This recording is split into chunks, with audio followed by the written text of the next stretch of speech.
Heyo, this is Jack Cartwheel. You are watching Simply Reliable Studios. Thank you very much for that simple intro, Jack Crumble. With that being said, folks, we once again arrive at the stage that begun it all, this time from the Big Apple, as this weekend from Louis Armstrong Stadium, we bring you here at the Simply Reliable Studios our coverage. But tonight, this is Simply Predicting for AEW Double or Nothing. Let's go ahead and get right into the conversation. And welcome once again, everybody, to episode 172 of Simply Predicting. Hello, everybody, and welcome back here once again to Simply Predicting. You know what this is? For I am the Samantha, the Simple Brand, the voice of the for Grateful for All Things Professional Wrestling. Damn it. And my name is Noel Foster. So thank you all for tuning in, whether live or on demand. Please like, subscribe, comment, and tell a friend. And if you want to dictate the conversation, super chat, PayPal, patches as simple as that. Of course, you also can let your predictions be known on the chat, as of course my moderator here will be moderating the conversation. And the form is available live now on the X via my social medias. It'll also be available in the comment section once all these streams conclude. So without further ado, let's introduce tonight's panel and get right into tonight's soiree. First and foremost, I introduced him briefly. You saw him earlier if you've been here in the SR Studios 2024 feed and also on our YouTube channels, as we had an interview with the very gentleman you saw in the intro, Jack Cartwheel. Thank you again, sir, for the time. It is the hardworking man not named Walter Cruz, the CEO of Kazuchika Studios, the renegade of wrestling, JJ Williams. JJ, how are you this fine evening? And how are you feeling about this weekend's Double or Nothing? Well, I'm kind of like you, sir. I'm tired.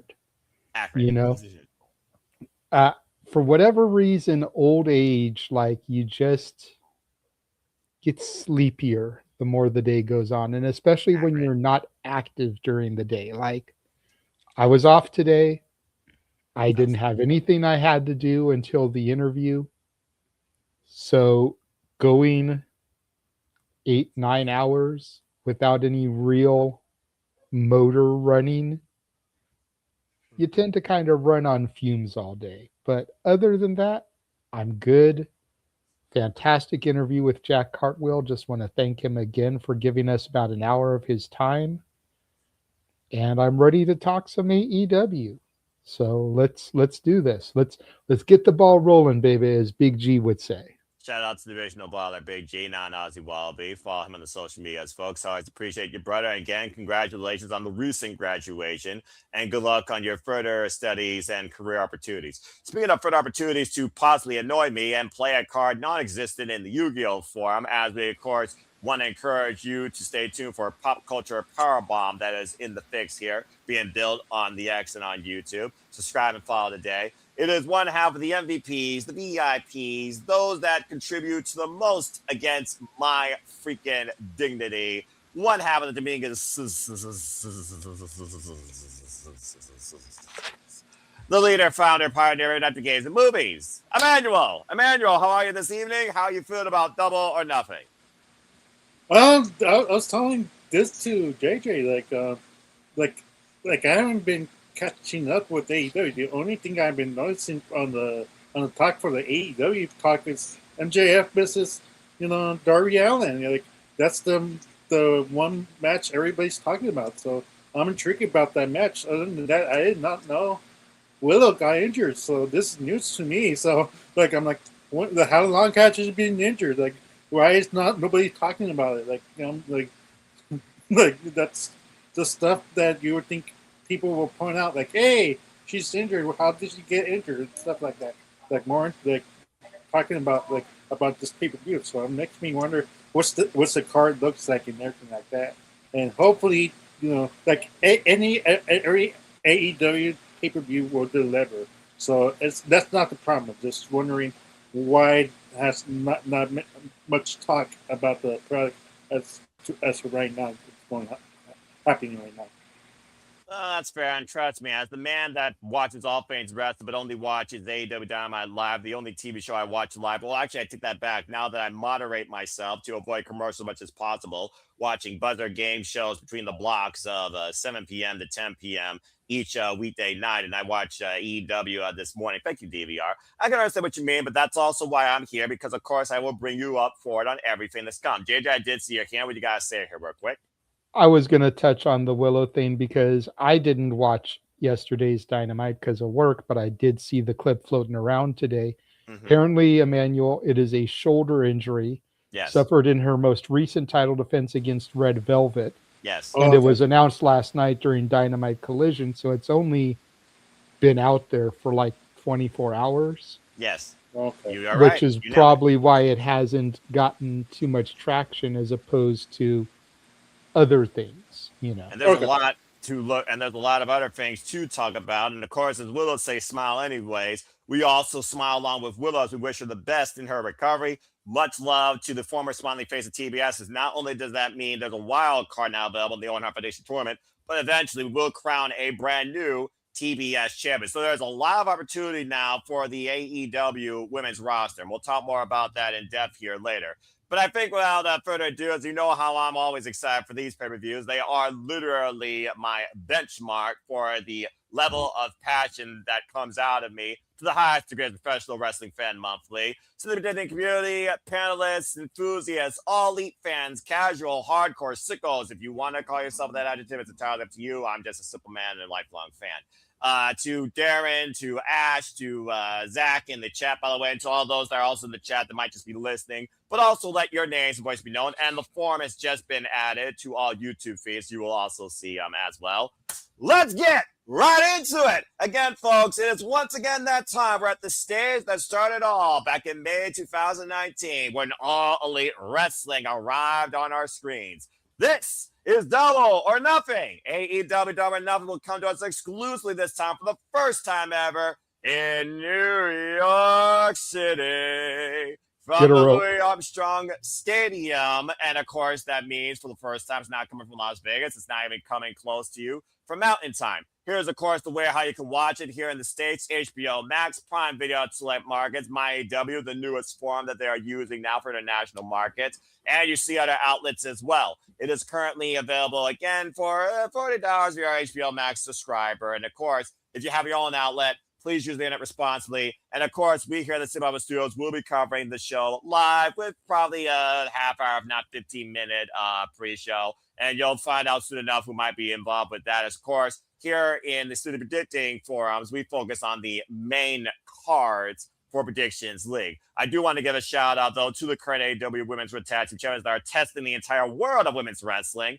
with 5 minutes eliminator challenge. Good luck to the Real Deal, Zeta Steel, and the event who had incredible matches at Supercard of Honor and will team together for the first time ever against Luna Cross and Megan Bain. Can they outlast more than 2 minutes and 30 seconds?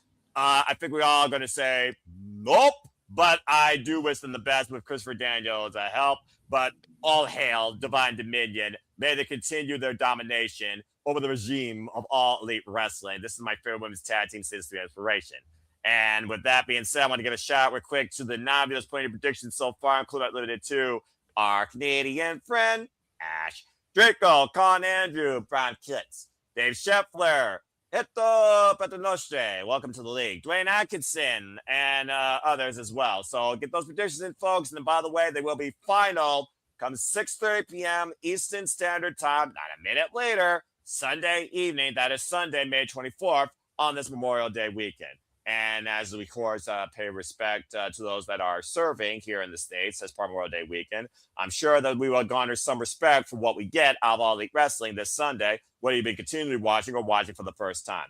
So let's go ahead and start talking about this card. Of course, this is not just about championships. This is not just about revenge, redemption. There's truly not just about the name itself, Double or Nothing. There are some implications here that are all or nothing. But also, more importantly, it has become a tradition here at Double or Nothing in some capacity. It has involved the inclusion this year, the beginning of the Owen Hart Foundation Tournament for the 5th time ever. Who will follow in the steps of Adam Cole, baby, Dr. Baker, DMD, Brian Danielson, Willow Nightingale, who, again, we will guarantee now to not have a repeat champion because, again, get well soon.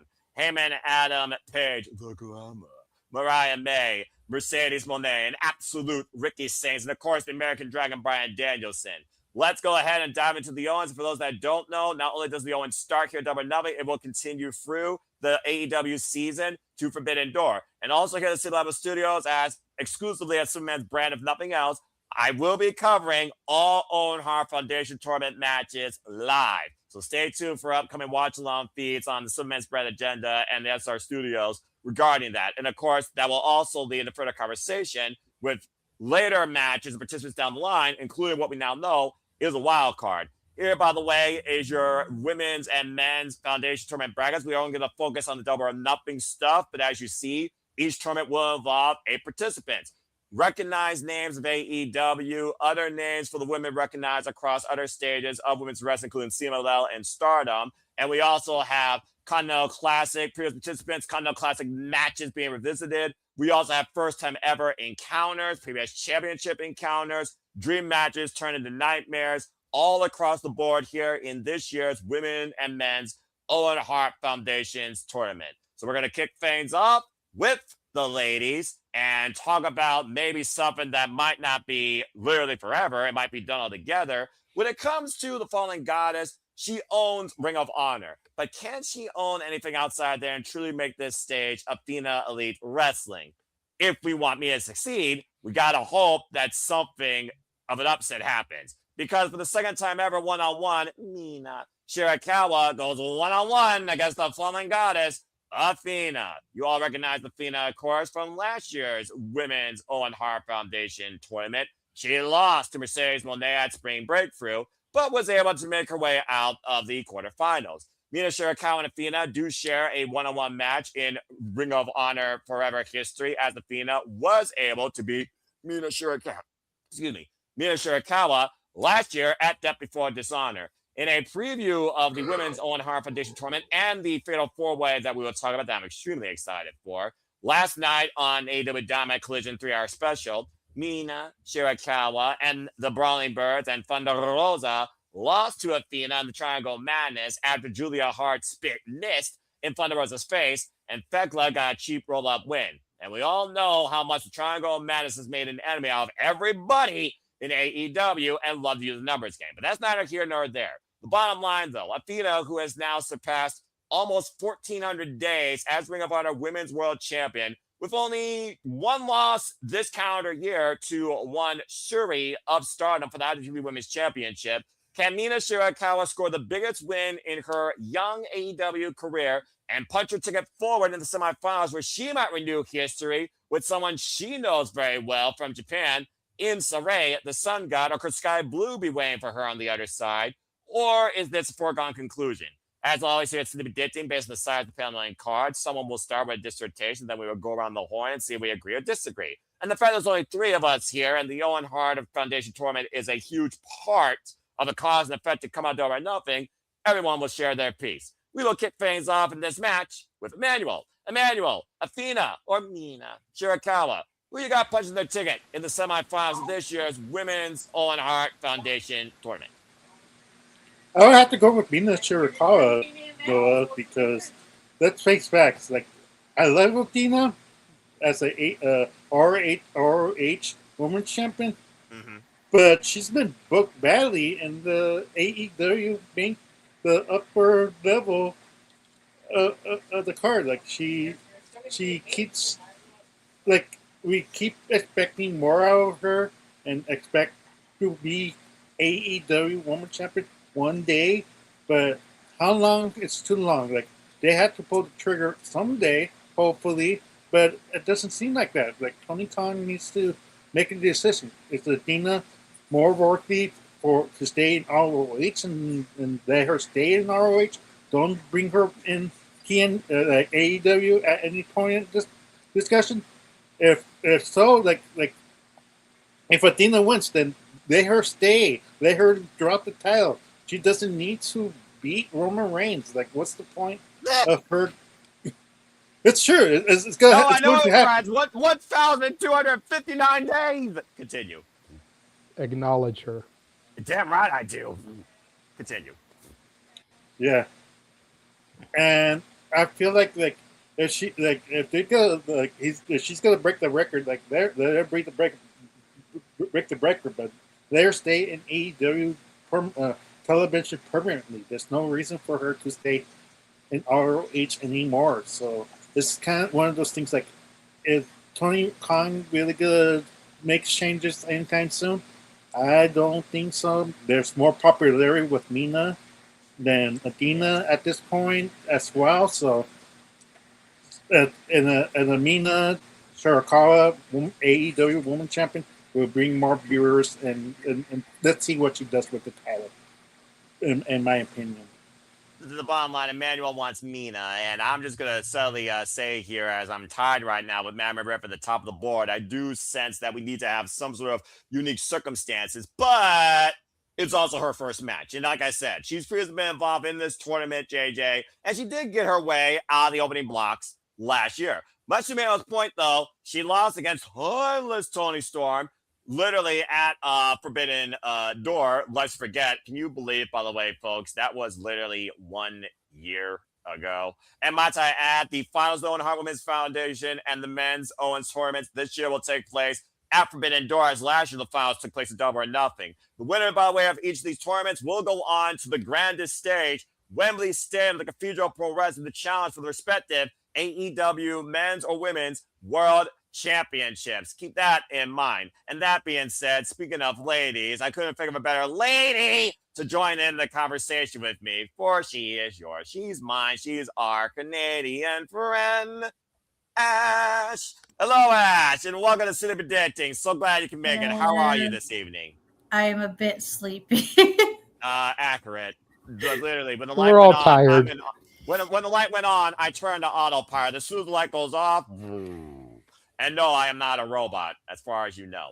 But that being said, it's good to have you. I couldn't even think of a better friend to have here on the forum for AEW, women's wrestling, Joshi talk as well, etc. But that being said, figure Emmanuel, we're going to go crisscross applesauce this time with this opening match. So that being said, from Emmanuel to JJ. No. What? We just had a woman join the conversation. I was gonna say Let relax. the woman discuss the women's Owen match. Okay, fine. We'll let the woman give her You just gave thoughts her before that the grand man. introduction about having anyone better to discuss women's wrestling Yeah, and close Joshi this match wrestling, out. It's a women's and then match. you want to come to me with my exactly. adoration for men, Mina. Let the men Ladies goon first. first. All right, fine, JJ. Ladies first. That time, I'll allow it. But next time, don't overrule me. All right, Ash, go ahead and go next here, since JJ probably wants to feed off your mind. Then again, you're also not doing that great this year in the league. Ash, what you got to say regarding Mina Shirakawa and Athena? Mina Shirakawa, who's very familiar to tournament stages, as part of her time in Stardom in the 5-Star Grand Prix. Of course, never won that tournament. Former Red Pro, former Wonder Stardom champion. And again, she's familiar with Athena, and with this newfound attitude where she's still trying to discover who took out her forever lover, Thomas Toni Storm. Maybe that could surprise us and push the victory. The last time these two shared ring, by the way, they had a 25-minute welter in Philly for the Ring of Honor Women's World Championship. Athena did still win, though. Do you expect this result to be more of the same? Yeah, I have Athena going over.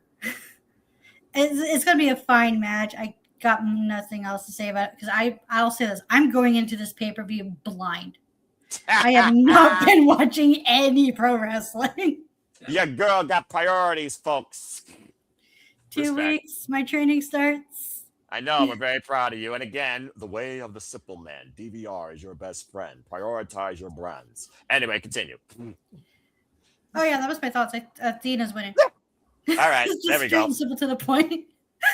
Simple as that. I mean, I'm not the only simple person in the Simple Apple Studios family anymore, it feels like. All right. Well, actually, before I had did you mention I'm on top of the leaderboard? Yes, actually. I was going to say that because, she is in a league of her own. But yes, right now, for anyone that's in the All Elite League, she's ruling over all of you. Like Big and Bane says, bow down. About to say, survive if you let her. Surpass her if you can. Hold on, if you hear me. All right, fair enough. Crazy little bat. All right, little young punk, thank you. That being said, from that fun jovialness to JJ, who I will say right now, based on trends last year, he's actually on par right now with what he did last year so far. And it's early. We're 3 shows in. There's plenty of left, so listen and respect the man's opinion. All right, JJ, now your turn. What you got to say regarding this, and how many different ways do we put Athena in the same loop as if we're watching Groundhog Day? Go follow his movie reviews, folks. Your turn. Who you got advancing the women's own heart out of this match? Let me see the brackets again. Okay. Por favor. Yeah, that's got what you. I thought. So Athena's on the opposite side of the bracket from the wild card. Correct. If my theory holds true about who the wild card is, that means we could get a revisiting in the finals. Maybe. Athena beats Mina. Aww. I love me, Mina. Everybody knows how much I adore Mina, but I think her quest to find out who took out her timeless lover has got her too distracted. That's a fair analysis. And she hasn't, because think about it, she's lost. Granted, she was losing a lot anyways, but I think she's lost pretty much every match since she started on this quest. And her win-loss record was bad before, but she was still winning the occasional match. I don't think she's won a match since she began this quest.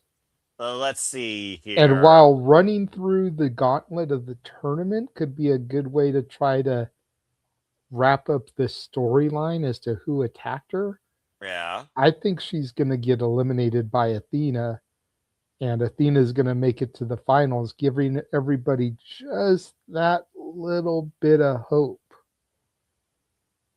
All right.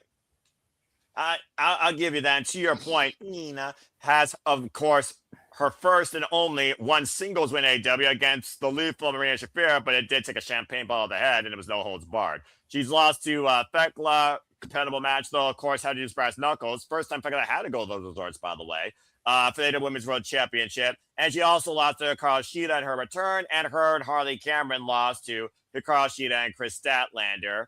And as I just said, they lost the women's 8-woman tag last night. She wasn't involved in the decision, but you actually would be correct. And you all know how much I love Nina. I want to see her succeed. I want to see her achieve her dream. But it's one of those things right now, just looking at her mindset and Athena's level of violence and the hunger that she has to actually not underestimate her opponents, nor overestimate herself, which I also think has bit her in the ass. Let's not forget the way she lost to Mercedes Moné last year was a roll-up. All it takes is 3 seconds.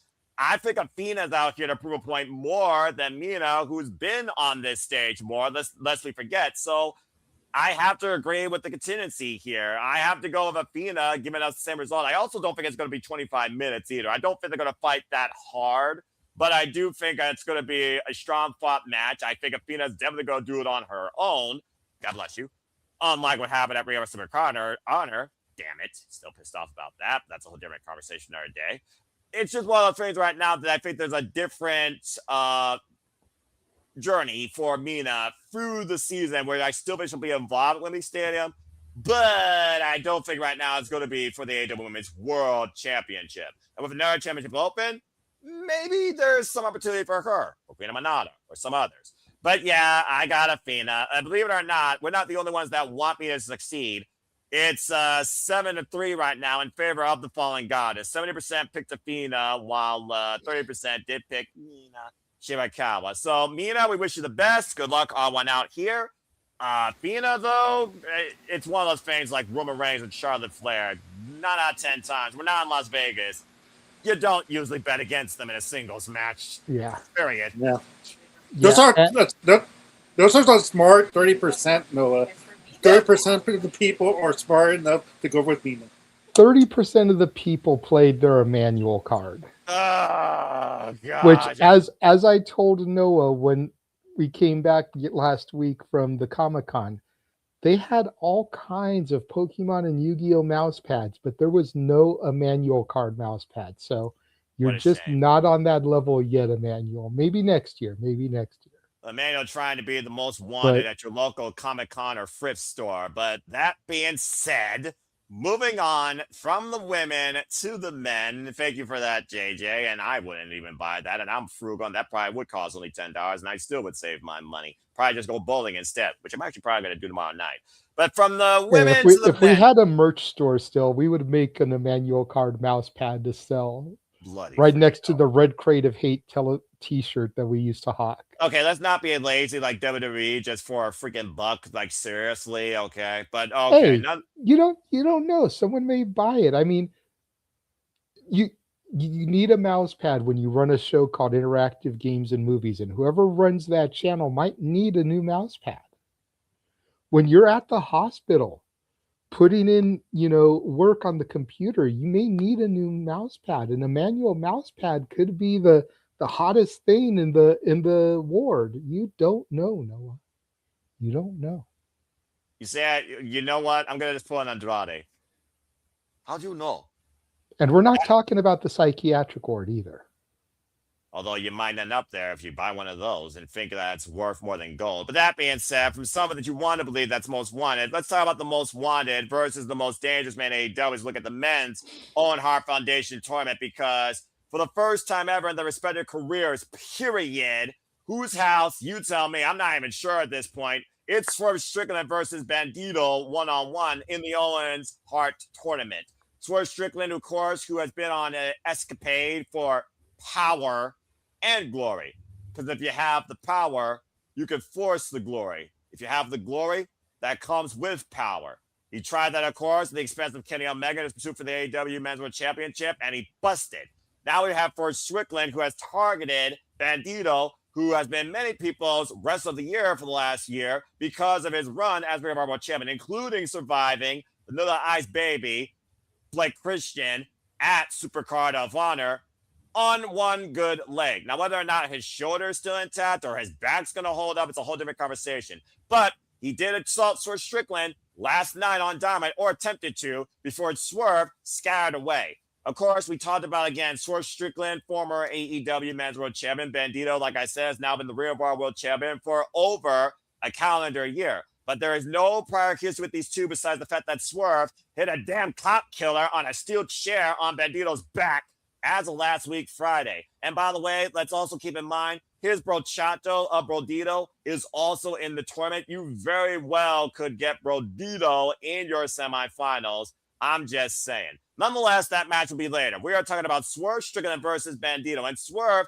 has graced the stage of Wembley Stand before. He also went into Forbidden Door as the AEW World Champion, was the main event, and he beat the Bruv in it, who might I add is on the other side of this bracket. So you might want to put that in consideration when it comes to who wins this year's Owen Hart Foundation tournament, and we'll talk about the Bruv here after this match. So, bottom line, whose house, whose match to win, whose tournament is it to take this year? Bandito or Swerve Strickland? Possibly. Let's go ahead and get your thoughts towards this quarterfinal, first time ever singles encounter of lethal proportions. We will start this time with budget. I'll go ahead and kick things off. I was kind of torn on this one for a couple of reasons because, again, Bandito has just been absolutely incredible. He previously challenged MJF earlier this year, let's forget, for the AEW World Championship. But right now, he is the current Ring of Honor World Champion. I said it back at Supercard of Honor when I was covering it. Think about everybody that tuned in, and all 500 of you yahoos. God bless you. You continue to make the passion persist and pursue.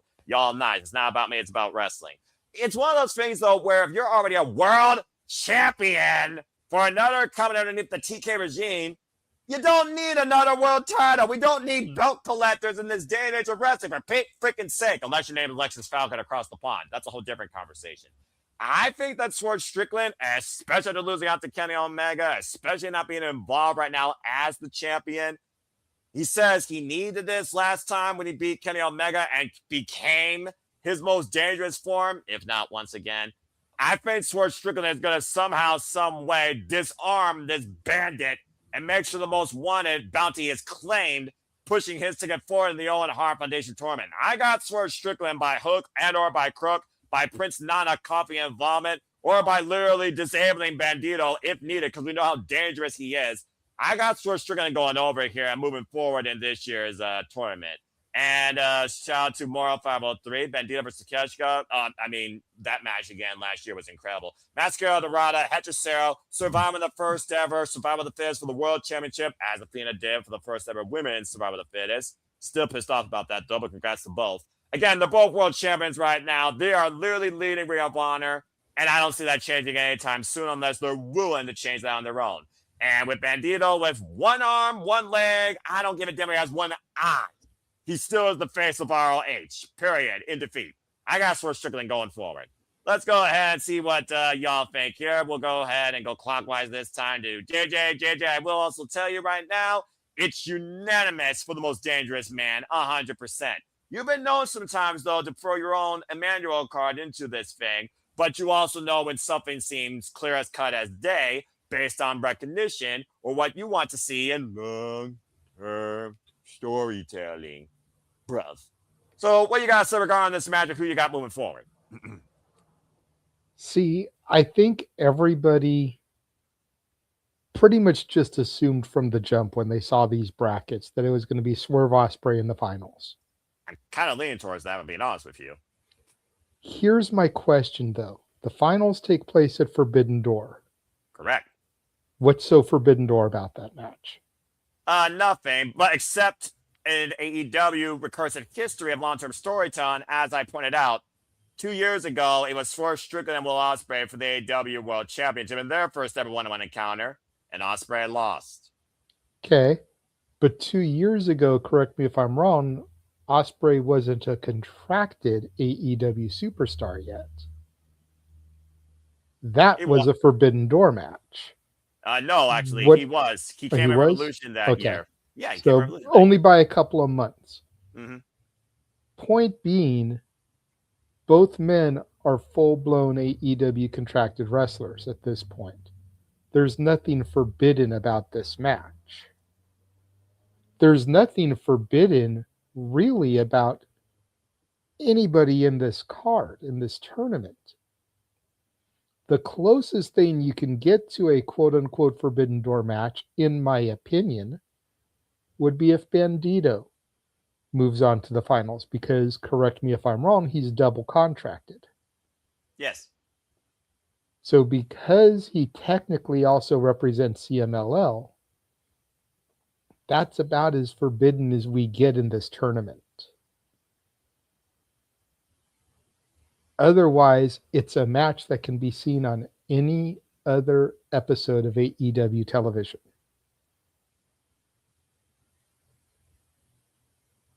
So I'm wondering if we don't get Bandito versus Brody in the semis, to your point a minute ago, and then Bandito versus Ospreay in the finals. That would be unique. I do like that idea a lot. Because again, looking at all the people in this match, it is the most Forbidden Door match we can get in this tournament, at least on the men's side. Accurate. The women's side has a few more options with Persephone, with Hazuki, Sarai. with Sarai. Thank you. I got you. And we don't know who the wild card is. No. Again, I have my speculations. You're welcome to that. But you almost would need one of those three to move to the finals for it to be any type of real Forbidden Door match. There's more options there, though, than there is with the men. So call it a long shot, call it a dark horse, call it me playing my Emmanuel card early. I got the most wanted Bandito. Wow, I love that. I love the fact that we're being bold here in the OWEN. Okay. Because again, if the finals were going to happen anywhere other than Forbidden Door, I'd probably go Swerve.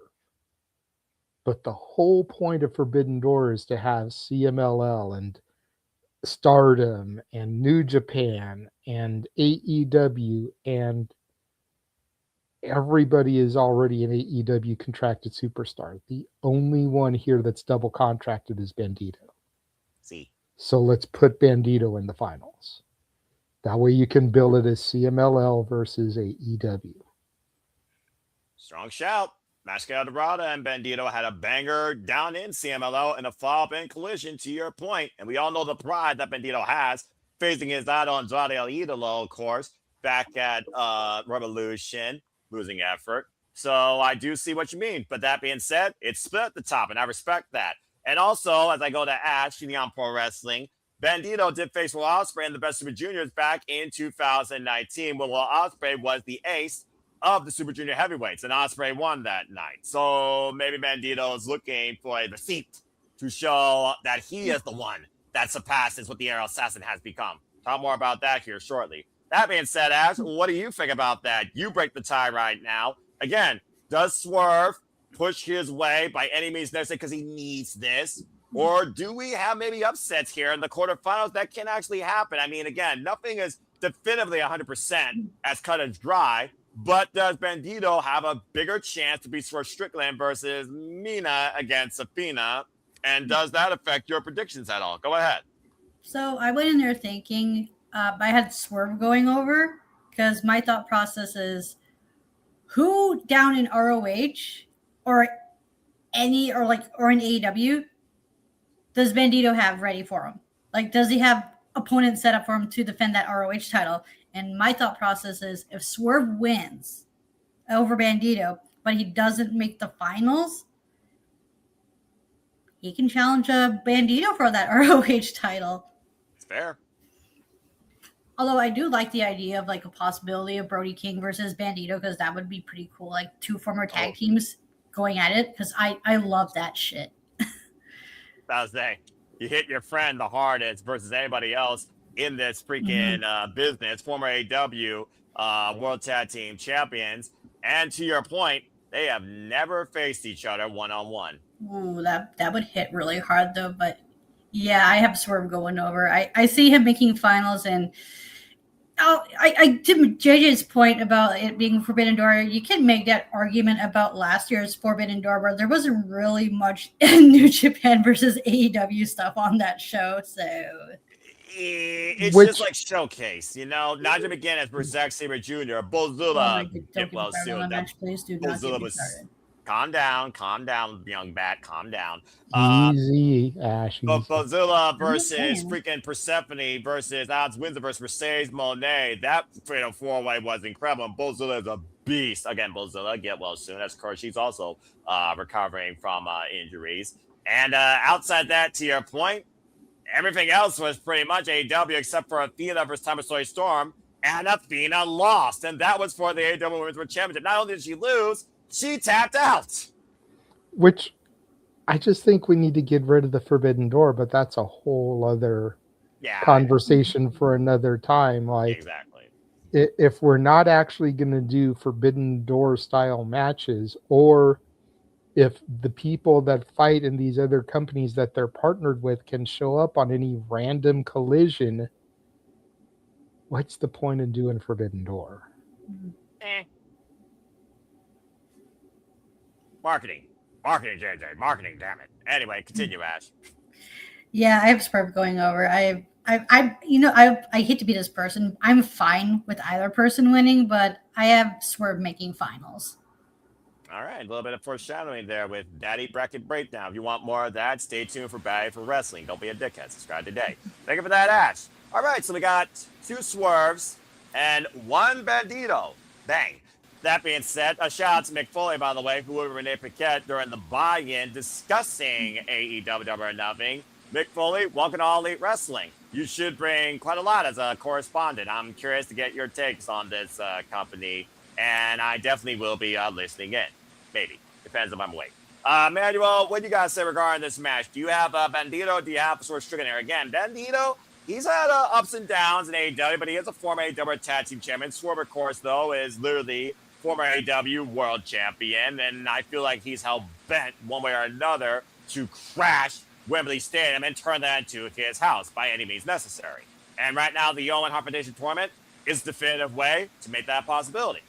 What do you think happens here? I wish this tournament wasn't like a one-nighter, to be honest, and make this a pay-per-view. I do by agree itself. Because it feels like why are we having the first rounds and that's it? Like, we're like, how does it add to this pay-per-view card? Like, and I agree with JJ. Like, there's not much Forbidden Door if there's no forbidden matches that you wish you want to see. Like, the concept has run its course, just like Hell in a Cell, and now you just have a pay-per-view that exists, and you can't really, remove it or kill it per se, and move on.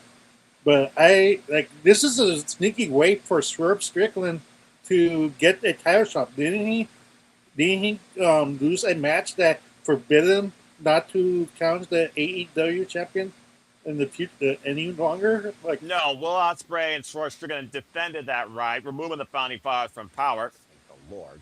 Last year at AEW All in Texas. To your point, still been 1 year, but they have free range to go after the championships. And now both men have the opportunity through this tournament. okay, just making sure that it was still. I got you. But yeah,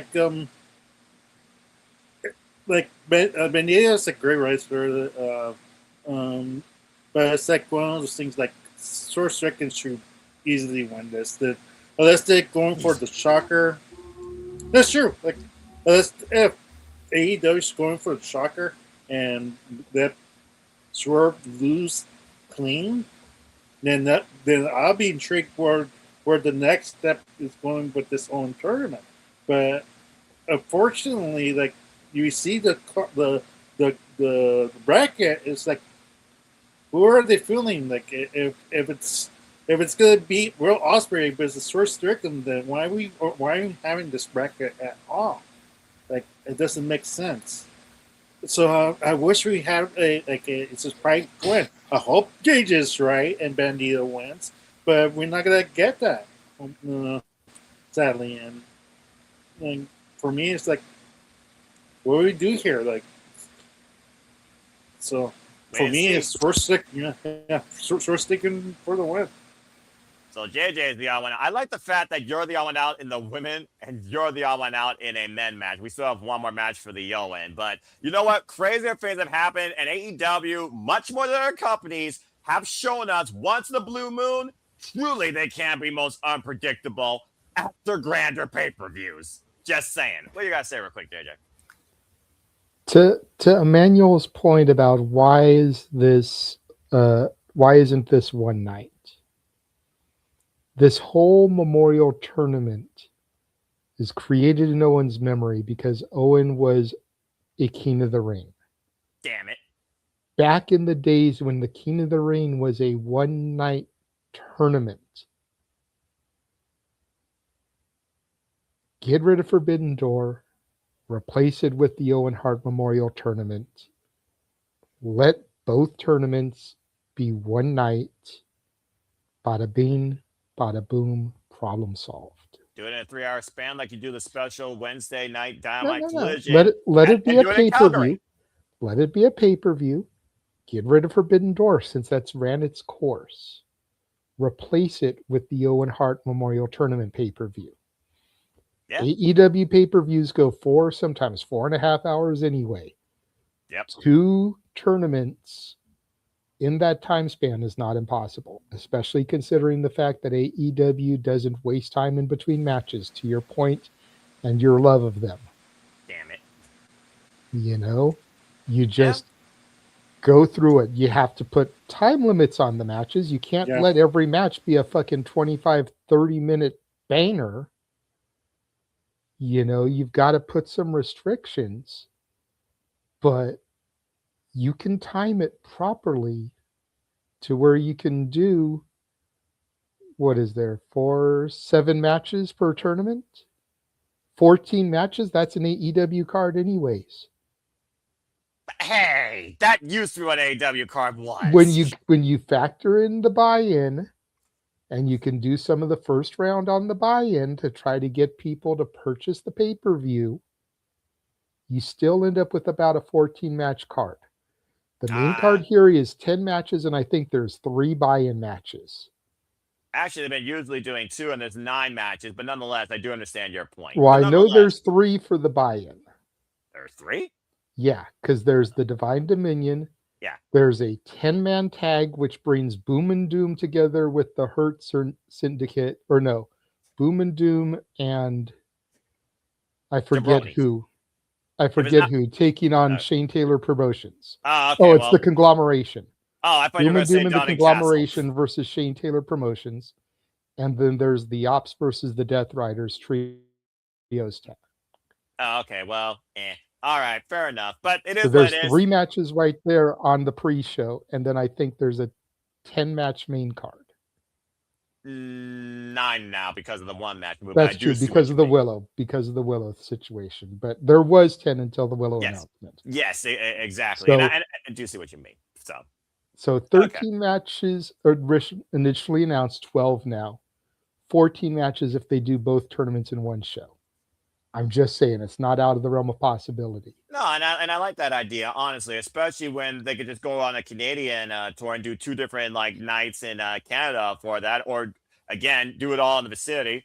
Winnipeg. It's not a bad idea at all. Do it from the stomping grounds. I like that idea. If you're going to do it in Canada, then do it in Calgary, because that was the hard home anyway. Yeah. Yeah. You looked at her and said Winnipeg, so that's why I'm saying they can Calgary. build it through, is what I'm saying. If they choose not to go for the full one night, but maybe the semifinals and the finals, much like what they do sometimes with the G1 Climax. Stay tuned, folks. We'll be covering a little bit of that here at some of the studios, if not all of it, depending on schedules here. Nothing official yet. We know we're doing the opening day. But it's one of those things where I do think that does make the most sense, and that would be really cool. I haven't felt the Forbidden Door concept since the inaugural Forbidden Door, being honest with you. But I do love the fact that I am seeing other companies involved competing against or with AEW. It's a lot of fun. And at the end of the day, I don't let names affect me as long as the quality of the product entertains me. And pay-per-views in AEW don't disappoint. 9.5 out of 10 times, they don't miss. And everyone here at some of the studios has attested to that. Whether you bought it or you heard me call it. As I did see you on mute, what you guys say real quick before we move on to our last Owen Hart match? I was about to say that would be really nice. And maybe that's one way to get Winnipeg to have a pay-per-view in quite some time, because the last one we had was, I don't know, In Your House 95. Oh, there we go. There's the hometown visceral, because somewhere else in Canada has gotten more pay-per-views, but justifiably so. Kenny Omega, you're a goddamn EVP. Use your EVP powers to get your pay-per-view here. Whoa, okay. Well, look. It's just like the clip that I put into our intro for our interviews with Nick. That's because Nick wants to brag about all he's got to do is go down the street to see the Stanley Cup. It's like, yeah, the cup lives there. When was the last time you earned it? Didn't I mention that when we last covered a show from there? Was it like 1960 something? I thought 67. Sure. It was the year the Kings became a team. Yeah. Was the last time the Leafs won a cup. I remembered I made that fact, and Stepway was proud of me for that, because I try and add a little bit of sports analysis now. What am I becoming? When I do these freaking shows now, which is a little bit ridiculous. But nonetheless, I do understand what's point. Nonetheless, you're odd one out. Swerve. Bandito, good luck. I want to call a shocker. I want to see that happen, especially the Owen Hart Foundation tournament. But if I'm being honest, I can see it more so happening in the women versus the men. Just my little honest opinion. And again, folks, stay tuned as we'll be covering all the matches of the Owen Hart Foundation tournament against some of the studios, and not exclusively at the Superman's brand, as I will be doing that live. As, of course, we go through to Forbidden Door season where the finals will take place. Good luck to everybody. Speaking of which, talk about last year, me and Ash called the finals to double enough between him and Adam Page and the runner-up, bruv. This bruv is not looking at this time for an ascension. He is looking for what he believes is destiny, as he not only fights for himself, he fights for our country. Let's talk about what a dream could be a nightmare, as Will Ospreay goes one-on-one with Samoa Joe, someone that encouraged him to become a professional wrestler. Of course, Samoa Joe, leader of the Ops. Samoa Joe also was a runner-up in the inaugural Owen Hart Foundation tournament, if you remember, against the inevitable winner, Adam Cole, baby, also a former AEW World Champion. Will Ospreay, though, with a new leash on line, given a second chance against the very men he wanted to take revenge on, that has allowed him this second chance and may have turned him into a more dangerous weapon, as he's talked about. Will Ospreay has already gone through the Ops, including Katsuyori Shibata, just literally last night on Collision. Didn't make him tap out, though, with what he's now calling the float over armbar, cross arm breaker, now known as Death Ground. He did beat him with combination hidden blade after a one-arm deadlift power bomb, and then a Styles Clash for the victory. Not in that order. Nonetheless, when Will Ospreay was mentioned for this tournament, I think everybody had Will Ospreay, the bruv, as a first ballot candidate to take the whole thing. This whole idea of Will Ospreay, though, doing what he needs to do, even if he doesn't necessarily agree with the people that he's with and who he's doing it with, has paid dividends. As we saw Death Ground debut literally last week on Dynamite against Ace Austin, he got his first ever submissions victory. So, has Jon Moxley and the Death Riders train, sharpen, made Will Ospreay what he truly calls himself, an assassin, and will he assassinate a hit list of targets through his way through this tournament to make it to Wembley Stadium, this time to pursue the AEW Men's World Championship? Let's go around and see what people think. Again, as you and I called the finals last year, we saw how far Heyman and Ospreay were willing to go for the win, and Ospreay came this damn close. Oh, yeah, that was a getting crazy Triple match. Fusion, right? One of my matches of the year that literally made me say professional wrestling, damn it.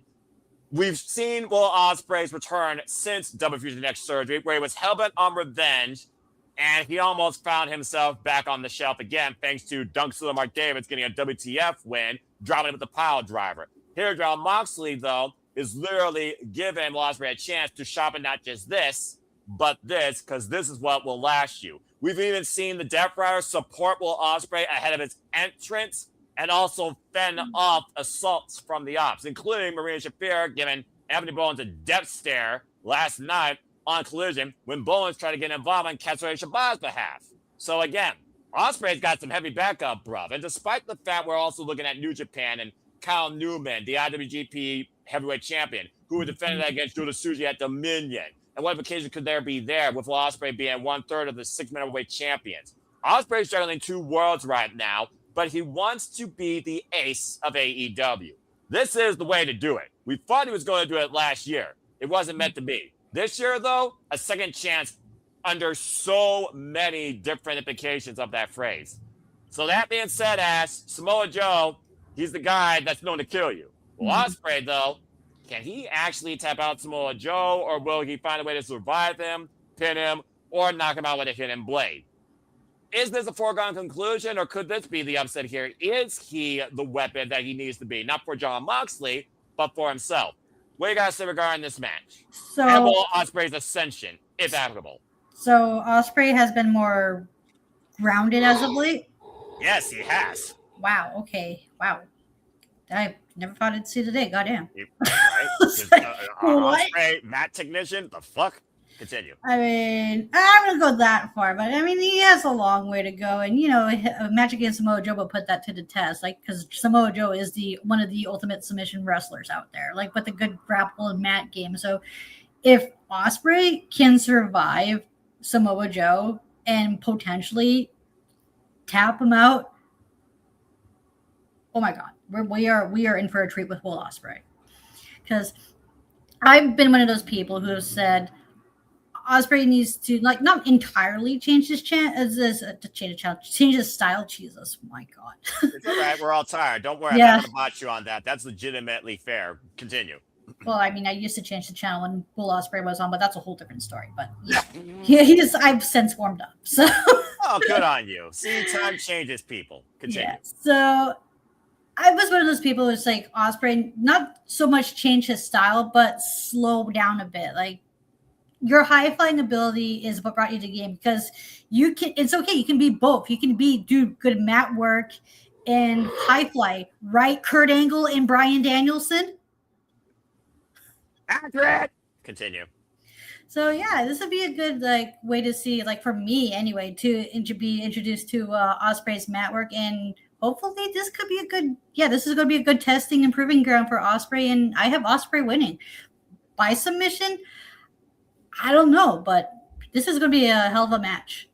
To be fair, he's only done a cross arm breaker. You know the size of Samoa Joe's arms. He could take your damn head off with a lariat. I'm just saying. But if you can find a way to slip out the Kina clutch and pin the man for 3 seconds, I've seen more people do that aren't even technicians in Samoa Joe's career. This man can attest, considering how long he's followed this SoCal boy.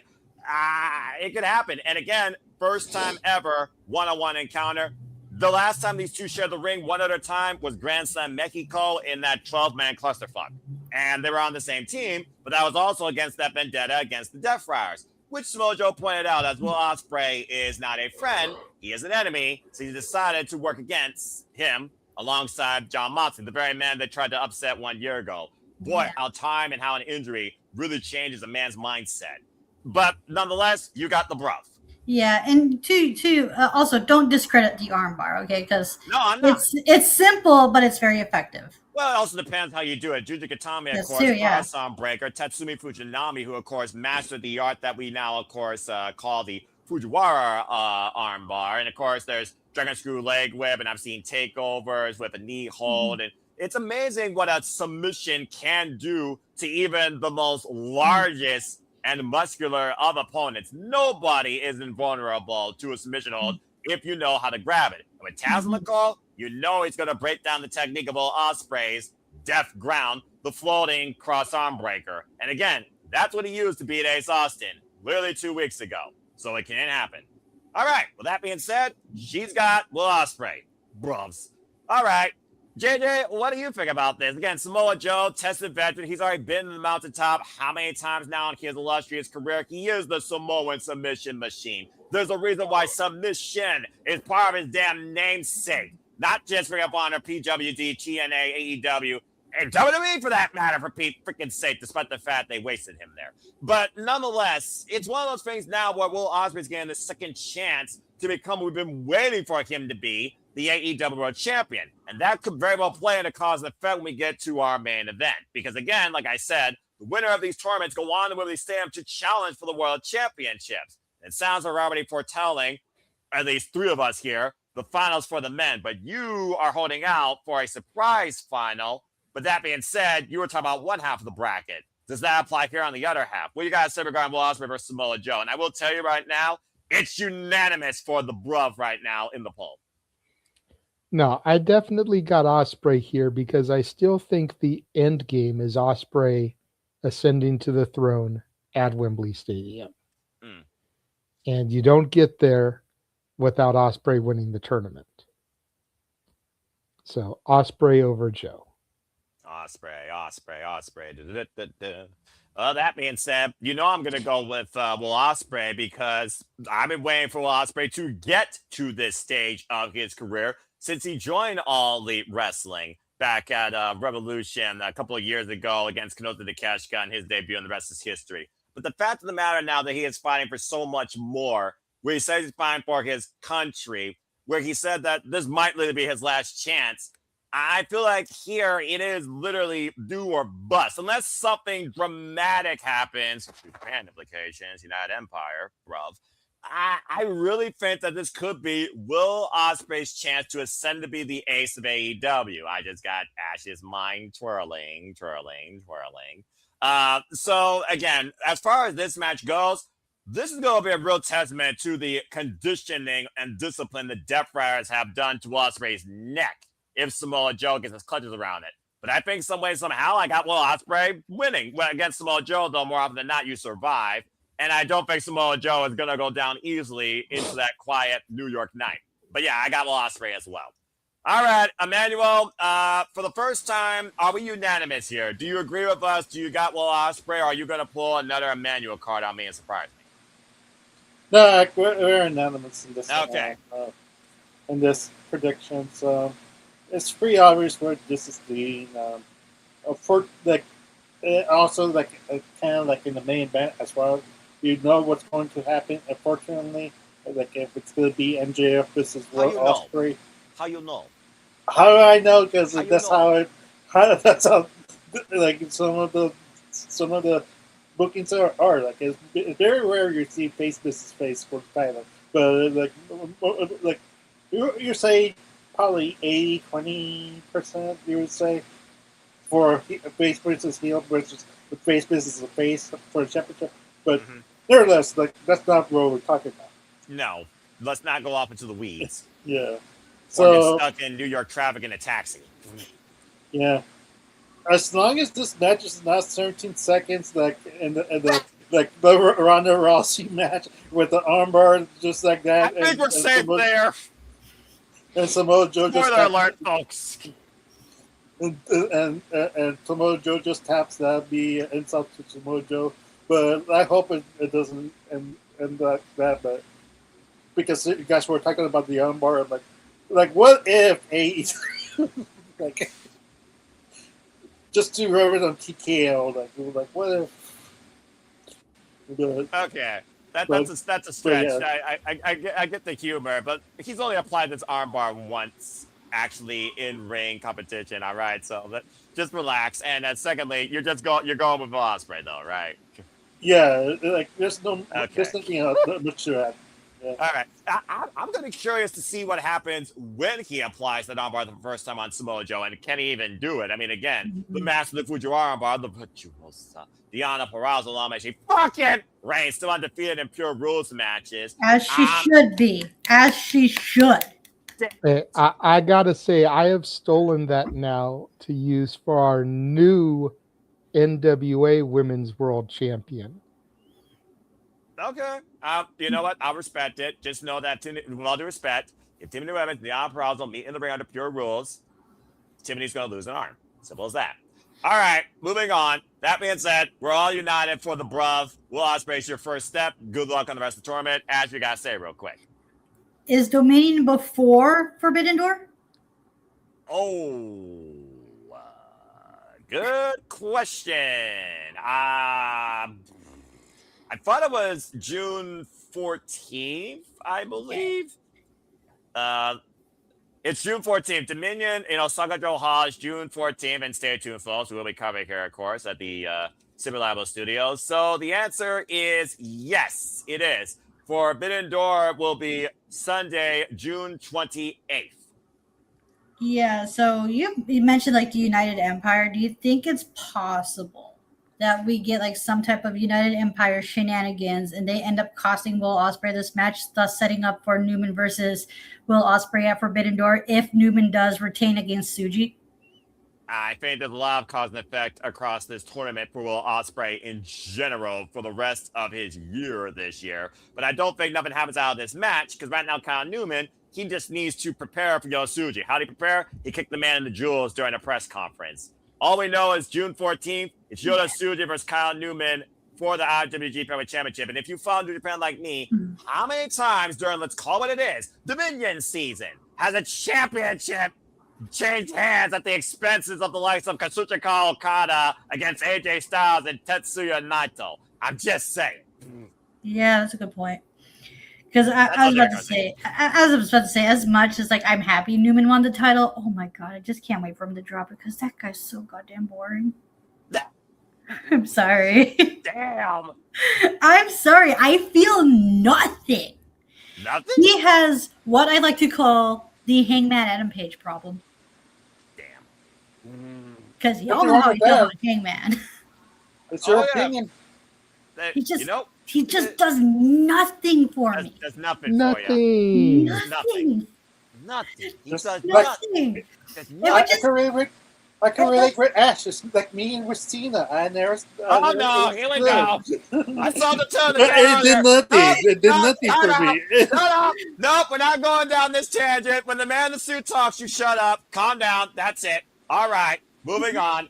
That being said, the minutes before Forbidden Door, and I think there will be cause and effect implications on Will Ospreay and United Empire relationship regarding what goes down in Osaka Joe Hall. But as far as Louis Armstrong Stadium this Sunday, Will Ospreay is winning, I do believe, more certainly. Simple as that. Let's go ahead and move out of the Owen Hart Foundation tournament now into regular matches. Because believe it or not, this is a pay-per-view, and we do have regular matches. And since we're talking about Japanese strong style and Japanese wrestling, Ash, you ready to have some fun? Here's a moment that might get you an out-of-body experience. They're finally doing it again. There we go. That's what I want to hear. Happy bat. Let's go ahead and talk about Beach. Kazuchika Okada versus the Alpha. Konosuke Takeshita.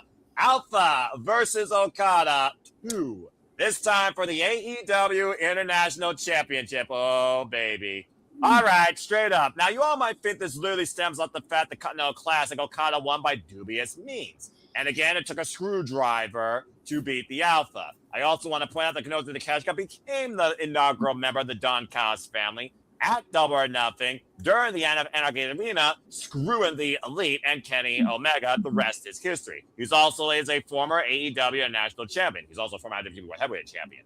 Kazuchika Okada, Konosuke Takeshita have had this big brother, little brother conflict of I am the best, overall strongest Japanese pro wrestler, And we're not born by blood, and while we're family under the Don Callis regime, F that fum, he's been trying to make them play nice as a tag team, pigeonholing them to that standard. And much like Kenny Omega, Will Ospreay, Konosuke, it's finally freaking on his own. And it really escalated back at Dynasty when Konosuke and Okada lost to the Young Bucks after Konosuke left Okada high and dry and said, "I'm so sorry." As Okada's constantly been saying, "I am a champion, unlike Takeshita." So, bottom line, guys, I think there's more than just a title at stake here and pride. We've been saying it for the longest time. Is this family too big for itself? And is someone about to leave Father Don Callis? How more poetic than the inaugural member himself that is developing what even Don Callis says? You're starting to sound like Kenny Omega. So let's go around the horn and see what y'all think about this. Do we finally get a brand new AEW National Champion? Do we see somebody rejected from the family because you fuck the family? If you know, you know, folks. Again, I'm Italian. Or do we see Konosuke Takeshita finally surpass arguably the greatest wrestler out of this age of Japanese strong style professional wrestling in the modern era, Kazuchika Okada, who at one point says, "I want to challenge for the world championship, but due to personal circumstances," they're just going to call that for what it is. But again, Japan, and maybe he actually is more integral as a father to his family. I'd like to think so. He did not face Darby Allin during this one-of-a-kind incredible run of survival to death. So that's a whole different conversation. To be fair, he's never even challenged for the AEW World Championship yet. Let's go around the horn and see what you all think, as Konosuke did recently, and he also lost. And Don Callis has been trying to make sure that Konosuke and Okada play nice, while Okada says, "I want this match." Do we have a brand new international champion? And do we have someone leaving the family? Those are two questions you get to think about with this match. Let's go around the horn and see what you all think. And since I know no one here has cut away AEW like me, but I know one person here knows New Japan Strong Style Pro Wrestling, Asher on the bubble again to kick things off. What do you think about this rematch? Who wins? Hold on, let me ask. This is a rematch. When did they wrestle before? Continental Classic semifinals, of course, last year in December at World's End. Their only ever one-on-one encounter. And Okada beat Konosuke using Kyle Fletcher's screwdriver. Oh my god. That happened in December. Oh my god. Did I watch that pay-per-view? I can't remember if I watched it. I think you did watch it. In fact, I think me and Walter were the ones that were covering it because Walter said this was the one match he was looking forward to on that whole card that night. Shit, I don't remember watching that pay-per-view. I feel so bad. But, it was 2025. It's all right, okay? I'm the guy here that... Oh, no, wait. I did watch it. Oh, my God. I forgot that match happened. When you were once a wee bat and you had more time to watch all the pro wrestling, it's in the recesses of your mind. Continue. Yeah, because I was surprised Moxley won the tournament. I was like, oh, yeah. So is everybody! I'm sorry. I have a hard time remembering World's End because most of the time I only watch it because I'm bored and there's nothing else on to watch. Well, it's also the last pay-per-view of the calendar year for True, wrestling. yeah. You know it, not so you know. Yeah. I have Okada winning because I see him drag this out. I don't know when. So we're going to wait a while before we crown Takeshita, but I do see Takeshita leaving the Don Callis family. When, that's another story. All right, fair enough. So you have Okada retaining. Yes. Bold take. This should be fun because according to the poll manual, Ash is in the minority. 80% believe the Alpha is going to win the AEW National Championship. 20% believe that Okada is going to retain. Beach. He has hold on to this title now for 314 days, and this will mark his 10th defense after surviving Ace Austin, Brian Keith, Myra Reed, Kevin Knight, A.R. Fox, Adam Priest, Bandito, and of course, as I said, for Strickland, and also he already owns a victory over Konosuke Takeshita, but Konosuke has been the guy that we've seen with the most growth as a wrestler and as an individual. And without Kyle Fletcher, maybe being that balancing foil here in this conversation, Okada, Takeshita, while you still butcher it, it's one of those things also with Kyle Fletcher out injured. This also might go a completely different way because I almost wonder what Kyle Fletcher have a choice in the say on how the family trusts Konosuke or rejects him, almost like voting him off the island like Survivor. So, Emmanuel, what do you think about this match? Do you have a new international champion, or could this be Konosuke's last match as part of the Don Callis family? I'm really surprised with that. That's Noah. Like, I'm surprised that it was that lopsided for predictions. I was gonna say Okada's gonna win too. Like. I'm not gonna lie. Literally was. I'm like, this seems like they gonna screw him. This gonna screw out Takeshita again. In my opinion, like they're gonna kick him out. Like that's that's what the storyline's going. Like because if he wins the title, like you're just gonna bow down to him and accept that he's champion now. Like there's more being humble. Get the fuck out of here. Yeah, exactly. It's not gonna happen. So, and him attacking after him getting defeated seems so weak. Like, it doesn't seem like a Okada thing to do, in my opinion. Like I haven't seen Okada in New Japan. Maybe he has done it before. I got no idea. But for me, he's not. For me, where I've seen, like, he's not that type of guy who attacks people from behind when he loses. So it'll make no sense. So it'll make more sense if Okada win, then they take him out. That way, Takeshita has more reasons to come back and to win that title the third time they face off, and that way he gets his revenge, his relief that he's off the family, and he did it by himself. He overcame the odds. Yeah, third time's the charm for me. So he overcomes the odds and gets it the next time they face off.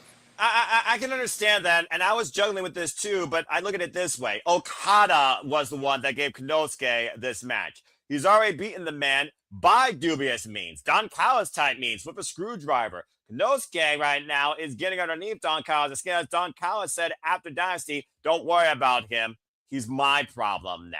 And clearly, Konosuke, I think he still respects Don Callis for what he's done for his career, but it doesn't mean he owns him, as Don Callis right now has more oddities than the Adams family. But it's also one of those things like Kazuchika Okada, guys. He hasn't lost a singles match yet this year. The last time he lost a singles match was literally against Jon Moxley in the Continental Classic Finals. It's also one of those things where I look at Kazuchika Okada's pedigree of championship legacy. He's known for long runs, and it's very rare that you actually upset the Rainmaker when a title is involved. I do think about, though, when Kenny Omega, we saw what that took, Ash, at Dominion of all places, by the way. 2 out of 3 falls, no time limit, but it was literally their third encounter. It's also one of those things here that these two, for all we know, they could go to a draw. This match does have a 60-minute time limit, but I think that would be beyond nothing futs. The 2 out of 3 falls match you were referencing, that's their 4th encounter. Yeah, I know. But as far as New Japan likes to put it, it was like the last of their big 3, despite the fact G1 climax. They consider it a quadrilogy. They count the G1 as part of that. Oh, good. I was wanting to make sure. Yeah, no, it's a quadrilogy or a tetralogy or whatever you want to call it. Yeah, the terminology, Ash. You're speaking to a guy that's all about words here. You know yeah, sorry right? to be all actually on you because oh my god, I love that match. That's I agree, but it's amazing how many people don't think about that match because it was in between the big ones. Just call it what it is. Yeah, because, I love like my favorite matches out of the whole trilogy was I love their 4th match. I haven't watched the 3rd one though because I wasn't watching the G1 Climax at the time. Really? Yeah, my first G1 was 2018. Oh, okay. Well, you need to do some research, young bat. Okay, fair enough. I mean, what else is new? Am I right? Well, I mean, shoot, look at me. I watch more Card Sharks and Password Plus now than Wrestling Live. What does that tell you? That being said, their own. Exactly. And we respect each other for it.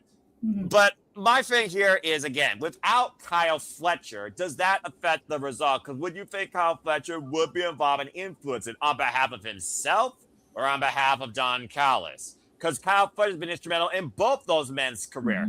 Takeshita started the freaking Don Callis family, let's forget. And Kazuchika Okada, when he came in, it was like Konosuke was kind of like, yeah, yesterday's news, Don Callis' new shiny toy, the Rainmaker, beach, as he was used to upset Kenny Omega and unify the titles for what that was worth. But I'm really torn here. This was the first match, by the way, that was booked for this pay-per-view. And it's still the match that I'm almost 50-50 on. But I'm thinking about the fact the next pay-per-view is Forbidden Door. If there is, rumor has it, a pay-per-view called Redemption. Imagine that be a fitting way for Nosa Takeshita to get everything he deserves back at the expense of Don Callis. Again, that's just hindsight, though, maybe long-term storytelling. But I also look at the fact that after this, where does Okada and where does Konosuke go from here? Okada has a challenge yet for the AEW World Championship. As far as we know, MJF and Don Callis still have a money agreement as Andrade is the money man. How you know? But Andrade, he also wants to challenge for the world title. He can't stand MJF. He doesn't agree with that. I think Don Callis has too many cooks in the fire going to the Master Chef here in a moment, where I think one is going to betray him, and the one that seems the most fitting to do that on their own merit seems like Konosuke. But does that come at the expense of the Rainmaker with the AEW International Championship, or do we still hold out for it? That's the thing. I don't know.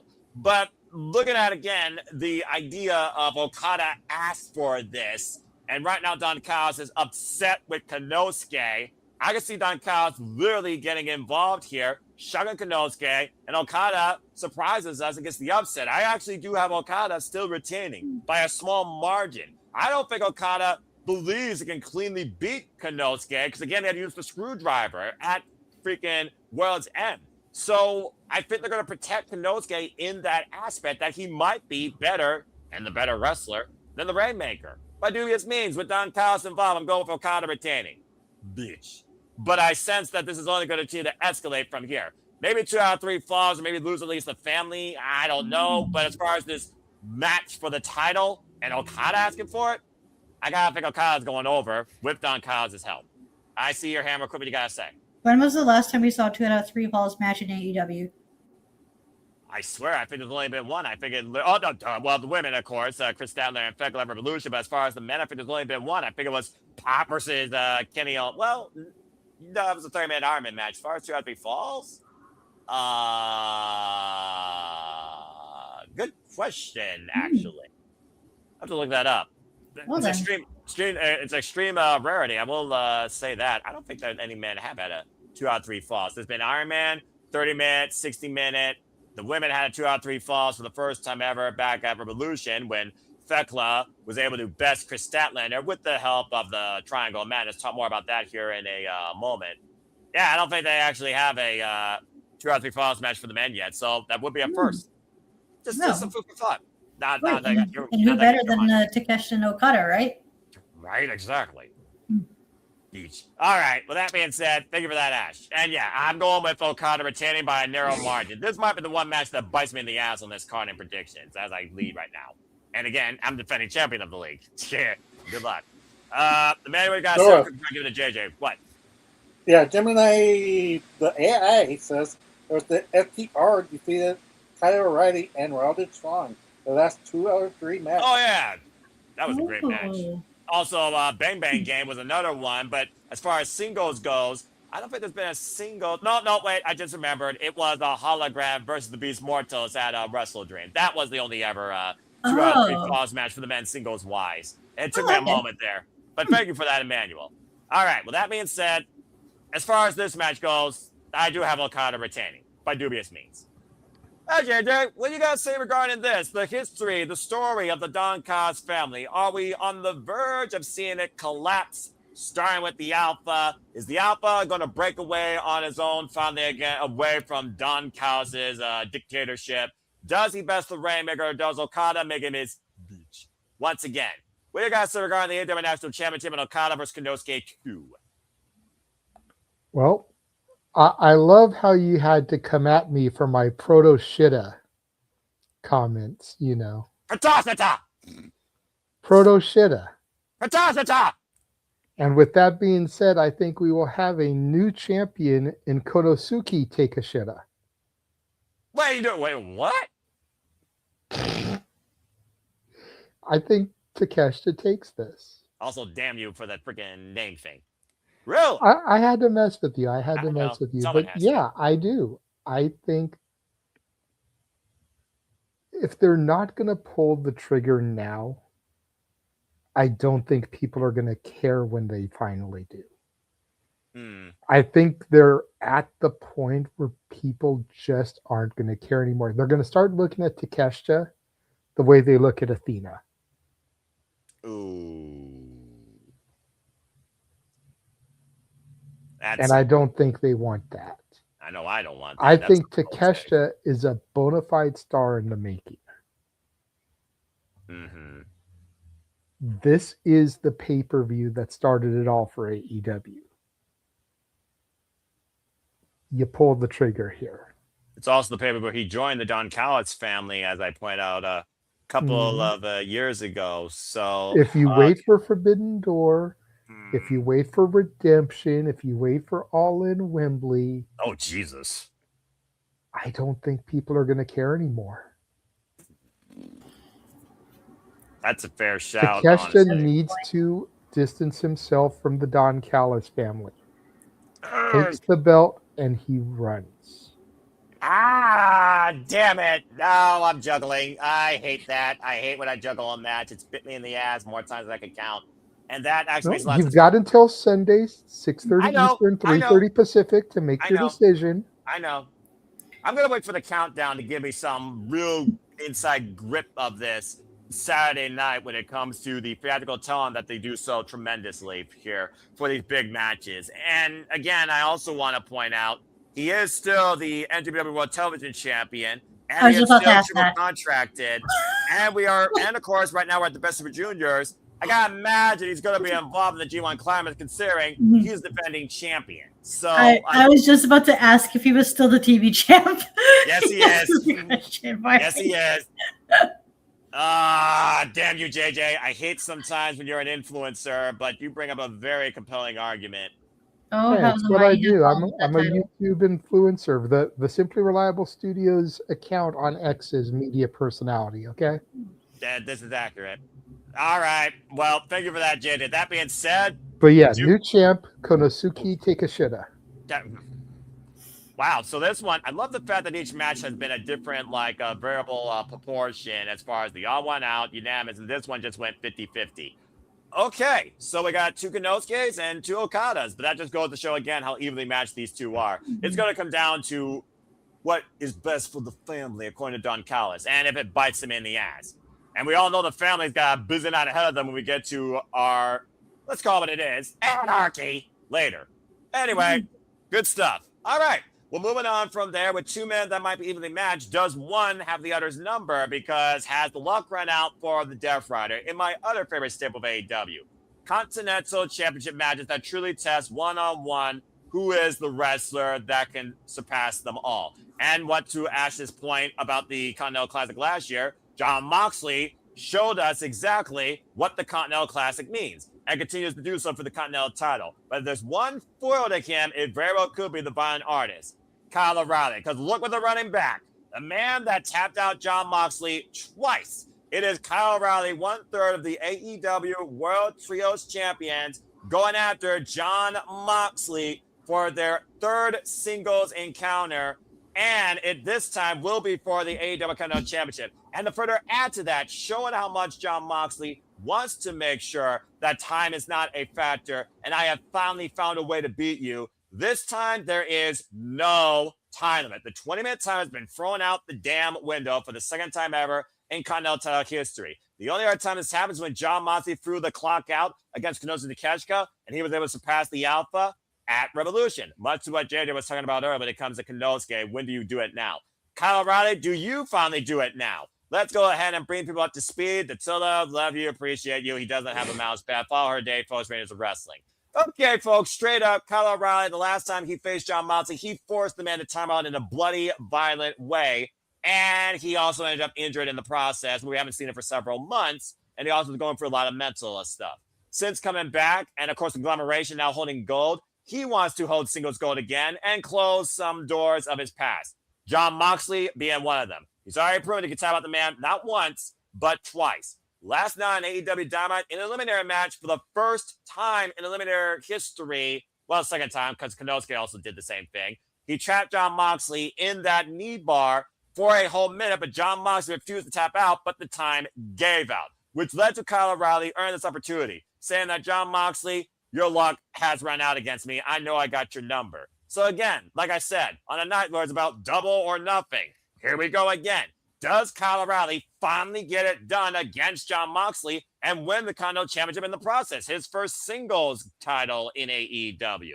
Let's go around the horn and see what y'all think when it comes to the boogeyman, the ace, the guy that rides or dies. Whether you call him a vigilante, a villain, a hero, call whatever you will, he is still the holder of the Continental title. And he's proven it time and time again what this title means to him and what this title represents.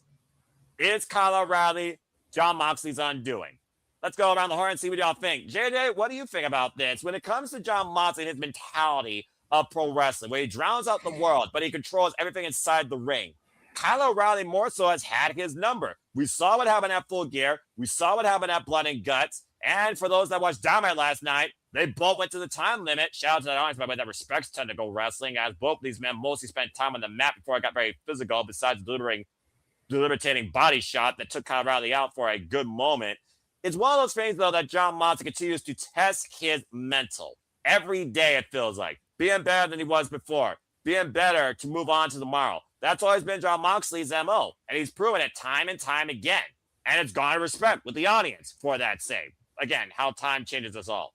But does Kyle O'Reilly finally surpass Jon Moxley? Does Kyle O'Reilly have Jon Moxley's number? Can he make him tap out and seize the Continental title? Honestly, I feel like the last thing that Jon Moxley needs. And once Jon Moxley loses it, I'm very curious, as it's Death Riders versus the World, what's next for Jon Moxley to come from it? What comes from Jon Moxley in defeat versus consistently challenging himself to victory by violent means? What do you think, JJ? Do you think Kyle O'Reilly surprised us here and finally, maybe not taps out Jon Moxley, but beats him? I am sick and tired of Jon Moxley holding a championship.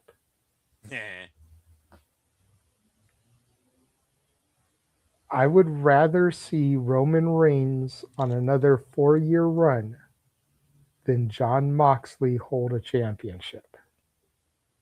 Well, at least not a part-timer. Doesn't matter. That has nothing to do with it. It's the entertainment value I get out of it. Keyword you. Continue. Yeah, it is. It is my opinion. Well, continue. I am just over Mox. For as long as I have been watching AEW, it feels like, and I know he hasn't been, but it feels like he has had a championship around his waist for the majority of the time that I have followed AEW. And I'm tired of it. It does nothing for the stigma of WWE guys coming there and getting championships when he's always holding a belt. You know? I need him out of the title picture completely for a good year. Any title. I don't want to see him holding the TNT title. I don't want to see him holding the international title, the continental title. I don't want him holding the world title, the tag title, the trios titles, the Ring of Honor television title. I don't want to see him holding any championship for at least a year. But I don't see Kyle O'Reilly winning this. And therein lies my dilemma. All right, then. Jon Moxley is hurting my desire to watch the weekly product. Because I'm just not invested in the Death Riders. I never have been. Aside from that initial promo he cut that we used in our intro forever, the whole "this is not your company anymore," I have not been invested in the Death Riders. Okay. So you got Jon Moxley retaining. Sadly, because I just don't see Kyle winning.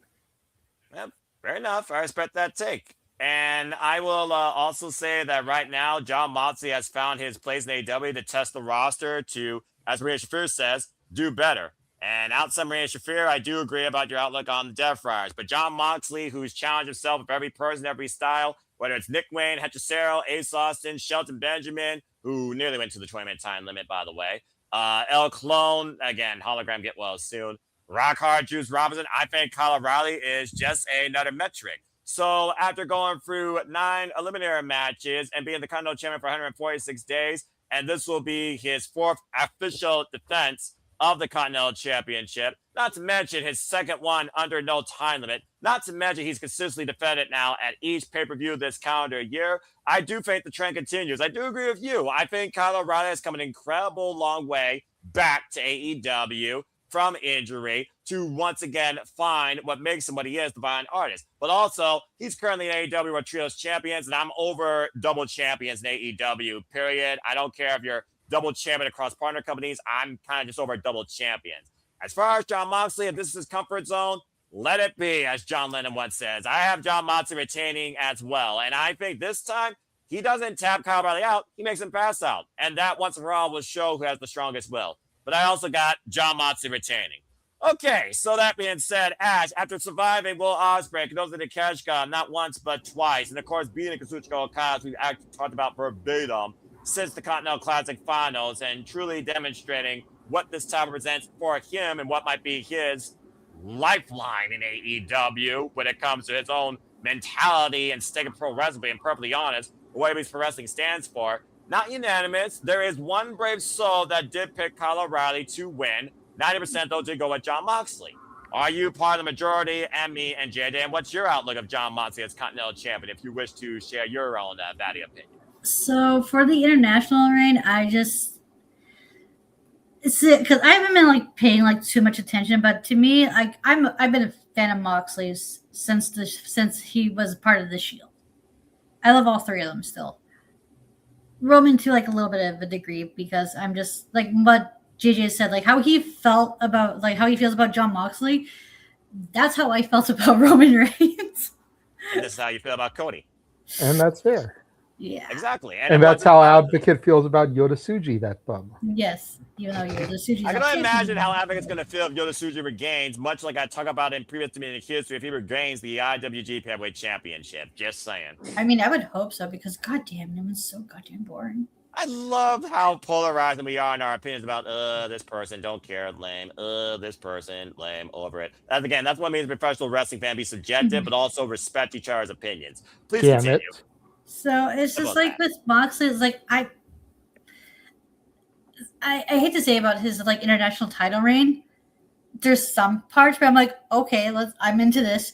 Other parts I'm yeah, I don't really care for this, because it all depends on who his opponents are. Mm-hmm.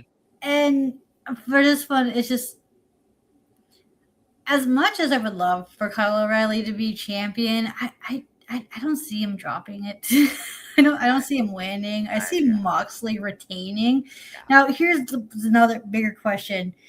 But if Mox does retain, who's next for him? Because he's gone through the entire roster. He's gone for a good portion of the roster, to be fair. I completely understand your thoughts there. Who's next? Willing sacrifice to step up and try and break his leg, which, again, the jury is out how well that leg is, or try and find some way to collapse him. Again, I want to point this out to your point, Ash. If he goes through what seems to be definitively what we think, Kyle O'Reilly, that'll be 14 wrestlers this year he has well, no, I take that back, 2 or twice. 12 wrestlers he's faced this year under continental implications that he's beaten. Different. Shit. Wouldn't it be so funny? In 4 months. I'm just going to put this out there. Wouldn't it be hilarious if Orange ends up beating him for the title? I mean, it'd be a full circle moment. Think about it. I mean, you're right. They juggled the international championship, and Orange Cassidy, the most definitive national champion. Yeah. If I was looking at Orange Cassidy's run as their national champion, versus John Moxley as Continental Champion. Orange Cassidy every day of the week because he did so damn much with that title, every dynamic way possible with anybody he faced across both fronts. Right? When you think about it, Moxley's Continental title reign is kind of a lot similar to Orange's international reign. And Orange title reign ended at the hands of John Moxley. So wouldn't it be poetic justice if Orange beats Mox for the Continental title? I actually want that to happen now. Oh my God, I worked myself. Oh, what the Congratulations, fuck? Zach. You worked yourself in a shoot. Yep. But that being said, though, you do have John Moxley retaining. I do, yes. But oh my God. Wow. Oh my God. Foresight. I love the Foresight. I just want to see him face Tomoshi again because that was one of my favorite matches from the G1 Climax that year. I just want to see Strong Style, my boy, just clock John Moxley in the jaw. But that's a different conversation. Yeah, so again, Moxley retain. Whoever is next, when he drops it, who knows at this point? Because there are 3 things certain in life: death, taxes, John Moxley with the title. Keyword: the title, not or a title. A title, I should say, a title. Yeah, let's call it what it is. And it's a singles championship more often than not, JJ. But yes, I do see your point. All right. Just like how over in New Japan, goddamn, TMDK cannot have a proper tag title. All right, calm down. I'm just being real here. I mean, you're not wrong. Yeah, the best Super Juniors, though, I'm just saying, we'll see what happens with Kosei Fujita and, of course, Robbie Eagles. Robbie, who hasn't yet been in the finals. Again, you all can stay tuned for more at thatisbureau.com. We're going to paint the town orange. As you drink out of an orange cup. All right. 3 John Moxleys. Emmanuel is unanimous here. What's your thoughts on Kyrai's chances upsetting the Death Rider here? Is there a chance or is it the story remains the same? With the time out of play, John Moxley somehow survives. Well, Noah, as you know, I'm infamous for a card.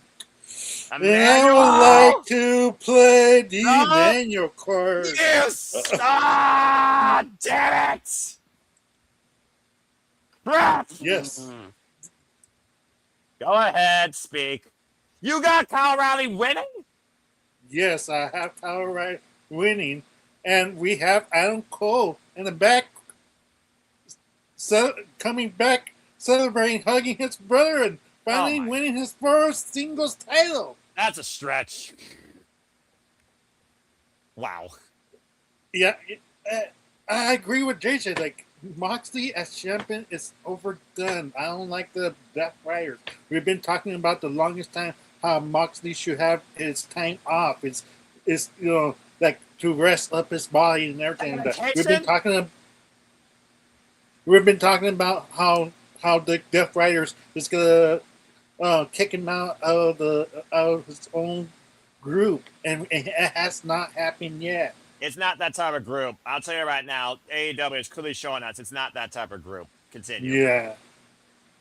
So it's like one of those things. Like something needs to change.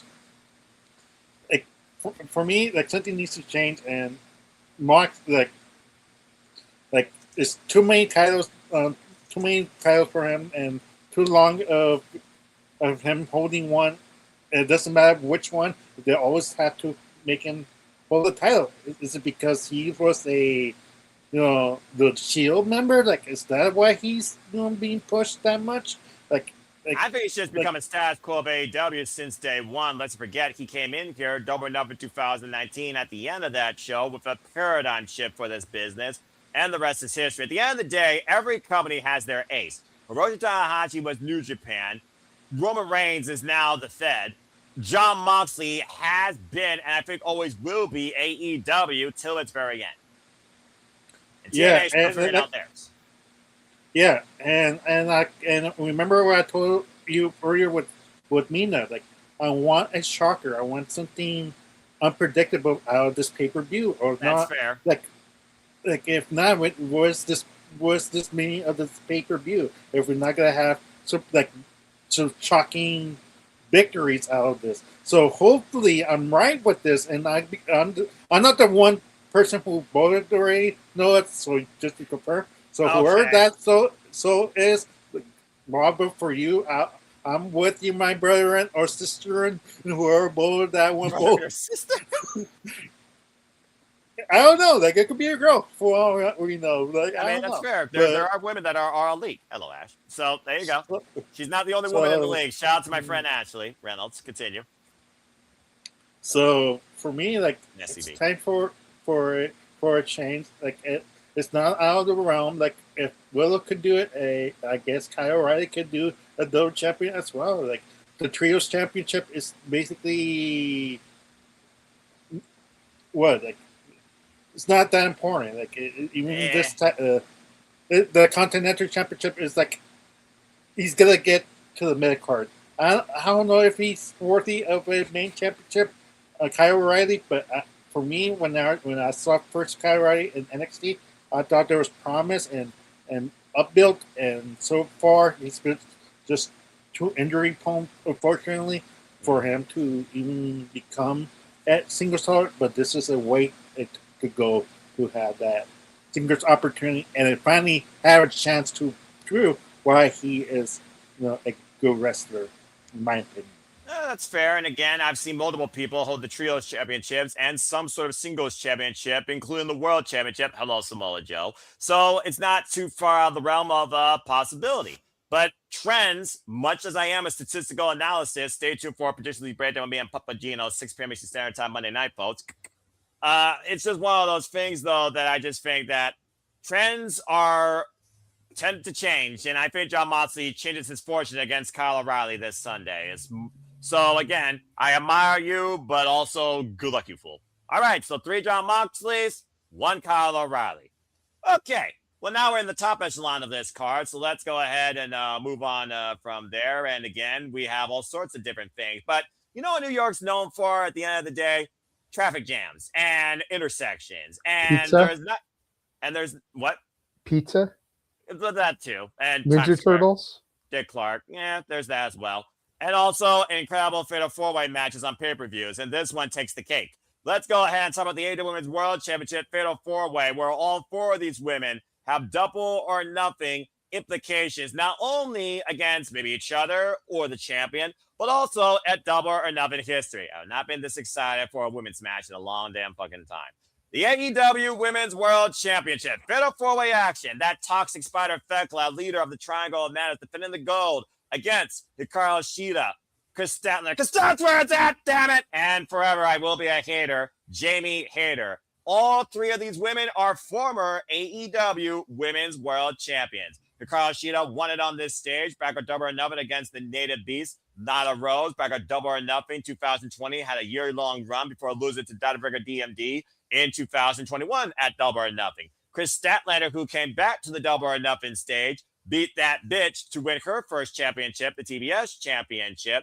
And she also won her first AEW Women's World Championship in fatal 4-way action last year at AEW All Out at the expense of the champion, pinning Thomas Toy Storm. Jamie Hayter, who came into this event at double or nothing, but due to injury and a 3-on-1 assault by the Outcast, lost the AEW Women's World Championship and has been seeing that redemption ever since. So much so, she became part of the finals last year at the Owen Hart Foundation tournament, lost to Mercedes Monet. And, of course, she is also, as I said, a former AEW Women's World Champion. Thekla, though, who came onto the scene and made this division toxic, and I fucking love it, she came in after Double or Nothing, the Wednesday after the pay-per-view, clocked Jamie Hayter with a forearm, and the rest is history. She also, of course, beat Kris Statlander to earn her first and only ever AEW Women's Championship in a strap match. So she knows to take advantage of stipulations. She already has pinfall wins over Kris Statlander and Jamie Hayter. Jamie Hayter under dubious means, but nonetheless, she still calls each of these women stupid bitches, despite the fact she's never faced Hikaru Shida. So, bottom line, folks, fatal 4-way action. You know how this goes. First pinfall submission inside the ring leads with the gold. There are no disqualifications. There are no countouts. We have a buffer. We have a fall person. And we have a continuity. The biggest continuities I will tell you here is Kris Statlander and Shida, since Shida came back with a heelish demeanor for relevancy. Kind of her and Kris Statlander have formed this tag team out of circumstance on Shida's own word. And it's led to them winning, including against Misha Shirakawa and Harley Cameron. So far, they are undefeated as a tag team, except against the tag team champions. Where if Kris Statlander would have won, she would have become the first woman to Grand Slam, holding the TBS, the world, and the tag. And she blames Shida for that because Shida wanted to go in the business for herself, tagging herself multiple occasions. I think Shida and Statlander are on the verge of a collapse since Statlander has been more of a stoic, silent, PO'd, just doing what I need to do. It's about me, damn it, mentality. And I like that fucking attitude out of her. But again, Jamie Hayter, we're going to Wembley Stadium. I also want y'all to keep this in mind. Cause and effect, the winner of this probably more likely will be the AEW Women's World Champion when we go into Wembley Stadium, which means any of these women could challenge any of these women for the go to the Cathedral of Pro Wrestling in London. It's also one of those things, though, that Thekla has used dubious means every chance she can, and she has the Sisters of Sin, Sky Blue and Julia Hart. In fact, The Miz has helped Thekla on numerous occasions in trios matches alongside her sisters in the Triangle. So again, all hell's about to break loose. We're going to hit hard, we're going to get toxic, and we're going to see some brawling and prize of women's come into play more than a candlestick. The bottom line for you guys, though, is do we get a brand new AEW Women's World Champion? And could that be the woman that defends the title at Wembley Stadium? Let's go around the horn and see what y'all think. And who is removed from the title picture altogether might be another thing you might want to consider. A lot of interwoven weaves here in this four-way intersection of the AEW Women's World Championship picture, and I fucking love it. Let's see what y'all think. Emmanuel, you haven't kicked a match off. Let's start with you. What do you think about the AEW Women's World Championship scene? Do you got a new champ at the helm? Does it remain toxic under Thekla, who, again, just a little bit under a year in her AEW career, has made this division her own, damn it? Or do you think that someone upsets her? Maybe somebody with failed four-way history of winning this match for titles. Kris Statlander, by the way, has the most history in failed four-ways, by the way, in case y'all are wondering. Did Jamie Hayter get her redemption back at the stage that she lost it at? Does Shida find her former glory? And does she use Kris Statlander at the expense of it? Things to think about here. Is the champion even involved in the decision? Emmanuel, it's on you. What do you think about the AEW Women's World Championship? Who you got? I gotta have to go with Thekla, to be honest. Only reason, for me, is that you have two former AEW Women's Champions, or was Hikaru Shida was woman AEW Women's Champion? No, all of them are former AEW Women's World Champions. Kris Statlander was the most recent. She lost to Thekla, of course, in a strap match and a follow-up match 2 out of 3 falls at Revolution. I just don't remember Shida's ring. That's why I was. To be fair, it was in front of nobody. Sad to say. Yeah. So yeah. Dark Ages. Oh. But yeah, it's. I think this is a match just for Thekla to be showcased that she's able to defeat 3 former AEW Women's Champions and make her more credible. The bracket for the women's, I'm not sure who will she face. To be honest, I know who I would want. Yeah, me too. I think, like I said, I hope Mina wins it, but that's a long stretch. That's the underdog pick, but that's a different story. But for me, it's hopefully, it does happen that the underdog finally wins the title, and it'll be an interesting story to see. Talking about future booking, Toni Storm versus Mina for the AEW Women's Champion. How dare you? Just test them out and see where their friendship goes. From there, do they hug it out in a respectful way, or do they break up more? Who knows? I mean, it would be the third time going after each other for the title, man. Toni Storm already beat her twice. I know. I just think that'd be a different dynamic if she was Mina was champion. But nevertheless. Yeah, about to say. But yeah, this is just a way for Thekla to be showcased and to be a dominant champion, and let's see who wins the term, because I don't think she will hold it much longer until the Wembley pay-per-view, to be honest. But yeah. All right, so you got the champion retaining. Okay. Well, it's not unanimous, but 90% do believe in that crazy, toxic Austrian badass, Thekla. 90% went with Thekla.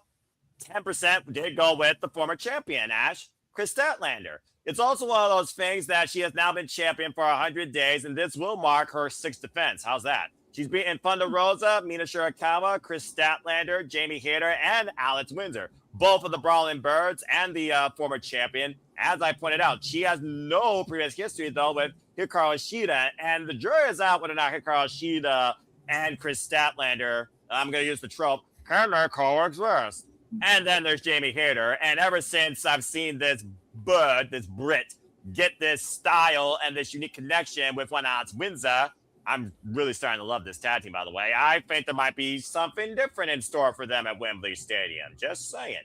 But nonetheless, I do think both Jamie Hayter and Alex Windsor will be involved in Wembley Stadium because that's their turf, bros. But what do you think about this Fatal 4-Way and the AEW Women's World Championship scene? Do you have a new champion, or does Thekla really show that this division will remain toxic with the help of her Sisters of Sin, and does the Triangle Match continue to rule over AEW? Yeah, I see Thekla retaining. I don't see her dropping that title anytime soon. Or maybe like the earliest I see her dropping it is at Forbidden Door, perhaps, but I don't know against who, though. I agree with everything JJ picks. Good night. What a lazy trope. Thank you, Nick. You freaking goober. Go follow me at Nick Belief, folks. All right. And I'm also going to agree just because of this. Again, like I said, she's only been involved here for 1 year. With her at the helm of the Triangle Madness, it puts stock, I think, in the Sky Blue and Julia Hart standing out on their own versus as associates. Like Julia Hart was just an associate with the House of Black. Now she's her own entity. And we've seen how effective that Black Mist has become. So much so, Persephone's been out injured. She will be cleared, by the way, folks, later. And that's why that match has also been postponed later for the Owen Hart Foundation tournament. Persephone owes Thekla a receipt, so that leaves the door open, pun intended, for that match to possibly happen at Wembley Stadium with the Gods of the Underground. Also a newer signing to AEW. I also think Thekla has really proven a point as we just approach 1 year in her AEW career, where she's earned this chance to showcase and maybe successfully defend by any means possible, because again, Fatal 4-Way, Triangle Madness can run roughshod. Again, I think there's something else in store for Jamie Hayter for Wembley, and I think it involves Alex Windsor, and I'll talk more about that later as the tournament unfolds, which just leaves Kris Statlander, Hikaru Shida. That's a story in itself, because again, they're both former AEW Women's World Champions. They both had a chance to become AEW Women's World Tag Team Champions. Shida wants to speak more on behalf of Kris Statlander. Kris Statlander is getting tired of her shit. We know what happens when you piss off Stats. I think we're on the verge of a unique singles rivalry, and I'm for it. I think all three women are already spoken for here, and this just adds stock to the title and Thekla as the champion. And again, if you're going to try and beat somebody that has your number, you have to use the numbers game to your advantage. It's Wrestling 101, folks, when you are that type of toxic influence. I got Thekla retaining as well. It just comes down to me, who's on the other end of the decision. I think it makes the most sense, considering there's no prior history, Hikaru Shida. And it wouldn't surprise me if it comes down to a tiff that Hikaru Shida and Kris Statlander have, with Shida throwing style of the ring, costing her the title, maybe inadvertently, and trying to apologize, and Shida probably getting speared into oblivion. Again, I got Thekla retaining. I think Thekla is definitely going to be the one to stand and deliver at Wembley Stadium, because again, not too far away from Austria if you know your geography map, and I think that she's earned it. I've definitely enjoyed her run, and it's definitely brought a whole new violent dichotomy to the women's division, and I fucking love it. And she's also more consistent than Athena on AEW Dynamite. Sorry, not sorry. Yeah. Thekla for the win. It is what it is. Facts are facts. All right, JJ. I think I pretty much told the story of the AEW women's division, but let's see if he can spin a different narrative, or are we actually all in agreement? What do you think of this situation here? Do you have Thekla retaining? Yeah. See? Simple as that. Again, he doesn't keep up with the product, folks. So again, it's a simple prediction if you're just tuning in right now. And no offense, it's just time, priorities, over passions. All right, well, that was easy. All right, good job, everybody. And again, to Jamie Hayter, just hit everybody hard, because again, I'm a hater for life, but I think the Brawling Buds have gold in their future together as a duo versus as individuals. If you know, you know. Emmanuel, I see your camera. You got to sit real quick before we move on. No, like a legit question. How is Hayter still get opportunities to this title? Because Thekla called all three of these bitches out. Thekla literally put her foot in her mouth after already clocking Hayter over the head with brass knuckles, and Hayter beat her in a tag match, getting the better of the Triangle Match occasions. Not to mention clocking Sky Blue in another singles match. Boy, Sky Blue cannot get Jamie Hayter's number. And Kris Statlander, again, she's been a thorn in the Triangle of Madness' side since the Triangle of Madness came into existence. And again, if it wasn't for the Triangle of Madness, Thekla probably wouldn't be champion right now, being perfectly honest, because of the implications of the strap match allowing them to get involved. The only reason Shida's here, she's a former AEW Women's World Champion, and Shida believes that her and Statlander are on the same page, quote unquote. I think we're going to get more tail to tail this Sunday when it comes to that tag team. Just saying. Thank you. Thank you for that, because I'm about to say... It's what I do.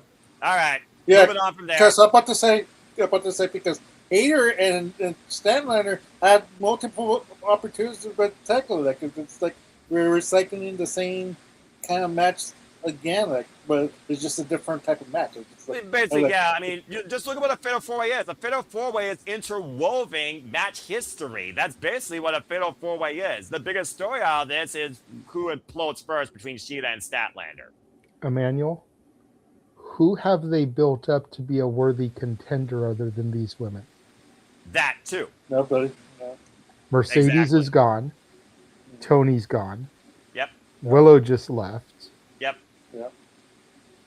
They have nobody that's a worthy contender. They gotta rely on the top echelon. It's much like WWE. You gotta rely on the top echelon. Sometimes that's the problem with this business. Camille? Oh, wait, never mind. As I was saying before I was interrupted, sometimes when you don't build anybody, you just gotta rely with the formula that works. And it's a first-time encounter. It's a first-time setup. So just have the women hit each other and all hell break loose and see what interwoven weaves freaking get broken apart first. Again, this match makes a lot of sense for different implications, different this or that or this, beat this person, beat this person, beat this person. Haven't faced this person yet. So I like the fact there are elements with everybody involved here. But at the end of the day, if the Triangle of Madness does not continue to prove why they run AEW, then Thekla, Sky Blue, and Julia Hart are dead in the water, where this is their best opportunity with those names out of the picture for those three particularly to step up to the same degree as Statlander, Shida, and Hayter have in their career. Thank you for coming to my TED Talk. All right, that being said, move on. We got 3 matches left, and they're the big 3 in my opinion. So let's go ahead and get right into things, shall we? And I think we will start off with Stampede! Look at this clusterfuck! Jesus Christ almighty, it's the biggest Stampede match, Stampede in AEW history. Be drunk, be sober, shit's about to hit the fan. We have 14 men about to collide in and out of Louis Armstrong Stadium. It's the brainchild from the Ocho, the Wizard, the Learning Tree, the Inner Circle, the influencer, not named JJ, the inaugural AEW World Champion himself. Stadium Stampede returns at Double or Nothing. Oh boy. It is Jericho, and I'm just going to say this real quick. He's already gone out telling you that Jericho is an easier way to find him. It's easier to put on an album cover. It's an easier way to recognize him in and out of wrestling, folks. Just go along with it and deal with it. Jericho, the Hurt Syndicate, they hurt people, and the Elites, Kenny Omega, the Young Bucks, and Jungle Jack Perry, going after the Demand, Ricochet, bald, Torleona, Bishop Khan, the Dogs, Clark Connors and David Finlay, Andrade El Idolo, and Dogzilla, Mark Davis. It's a stampede at the forefront. It's Chris Jericho versus Ricochet, bald. And literally, shit's about to hit the fan. What else needs to be said? You see the people. You see the match name. I'm just waiting to hear what music's going to play. Now, more often than not, in these type of matches, while the last couple of years it's been anarchy, we've kind of juggled between what team has won due to either circumstances that are going on or someone else interfering. This is 14 men. We don't need no one else interfering in this. And at the end of the day, this is Jericho's brainchild. If you all want to talk about what the craziest fucking thing is going to happen inside Louis Armstrong Stadium, besides maybe someone getting a trumpet blasted over their head saying it's a freaking wonderful world in their own mind as they're looking at stars, go for it. But honestly, if Jericho doesn't win this, why the fuck did he return? Like, we were wondering why Jericho returned in the first place, being the cornerstone. Well, here's a cornerstone idea from Jericho himself. Seriously, come on now. This is just fun. And sometimes that's all you need with wrestling. You just need fun. Bald. So I think Jericho gets the better of Ricochet without using the Lion's Salt and something else in play. I think the Elite gets the better of the Don Callis family, sticking it to Don Callis. And I also think the Hurt Syndicate, well, it's business. They hurt people, seriously. And how many times the Hurt Syndicate had their freaking tiffs with Ricochet and the Demand? Just saying. The Dogs, by the way, recently lost against the Young Bucks and Jack Perry on Dynamite. That's why they're involved here as well, because they love violence. So now you know the tell of the tape here, folks. And the only reason the Elite's involved here is because Dunkzilla, Jungle Jack Perry, Jungle Jack Perry lost to Dunkzilla Mark Davis at Fair to Hell when he lost the AEW National Championship, thanks to Ricochet, getting involved and hitting Jack Perry with a golf club in the back of the head on Don Callis' behalf because they're golf buddies. To allow Dunkzilla to be a singles champion for the first time ever in his career. So Jack Perry decided to bring in the Elites. And the 2 years, the most here's between the Elite, the original Elite, the Inner Circle, you tell me. Hell, the Elite beat Chris Jericho in the original Stampede. But I guess all is forgiven. In a preview of this last night on Dynamite, there was the Young Bucks and Chris Jericho taking on Andrade El Idolo, Ricochet, and Mark Davis. And Ricochet, no, let me make sure I get this right. Yeah, it was Ricochet and Mark Davis by Don Callis interference, getting the better of the Young Bucks and Chris Jericho. Then the Hurt Syndicate came out. It was a brawl. Neither side looked stronger than the other. It's ground zero as far as going into this. For all I know, they're still fighting on their way to the stadium. So, bottom line, guys, you know how Stampede ends. Pinfall or submission inside the ring or team surrender. They've never surrendered. We've always had a pinfall or submission. So, what side you got winning this clusterfuck? Let's go around the horn and have some fun and talk about this shit. Ash, I'll start with you. Because the only thing I could think of when it comes to something as baddie as this is a baddie opinion from you. What do you got to say about this? Do you got Jericho or Ricochet? Team winning. I have Chris Jericho team winning. I got no thought process for it. I'm just like, who's won which team won this the most? And it's like, the Elite has a good track record of winning this, so I just went with them because reasons. Sometimes that's all you need is a reason or a cold drink in your hand. I'm expecting who's on call with me to probably be somewhat drunk or drinking something alcoholic. And you know what? Whatever. This match allows it. All right. This is going to be like a fun, crazy, chaotic match, and that's what it needs to be. Because these types of matches were just like... It's a cool down to the seriousness. Exactly, yeah. These Anarchy in the Arena Stadium Stampede matches, they're just fun. They're just like, turn your brain off, enjoy the shit, be along for the right type of stuff. Because that's all it needs to be. Exactly. Like, even though most of the times there's rarely any story implications, but at the same time, this is just a fun match. It's silliness. It's goofiness. I love that shit in wrestling. I don't care which team wins as long as I'm entertained. Yeah, exactly. Now, what song gets played and how does the music get cut off is the other question in Louis Armstrong Stadium. That's a good We've had Judas. We've had the Young Bucks' EVP theme. We've had Final Countdown. We've had Let the Bodies Hit the Floor. We've had Wild Thing perform live. Mm-hmm.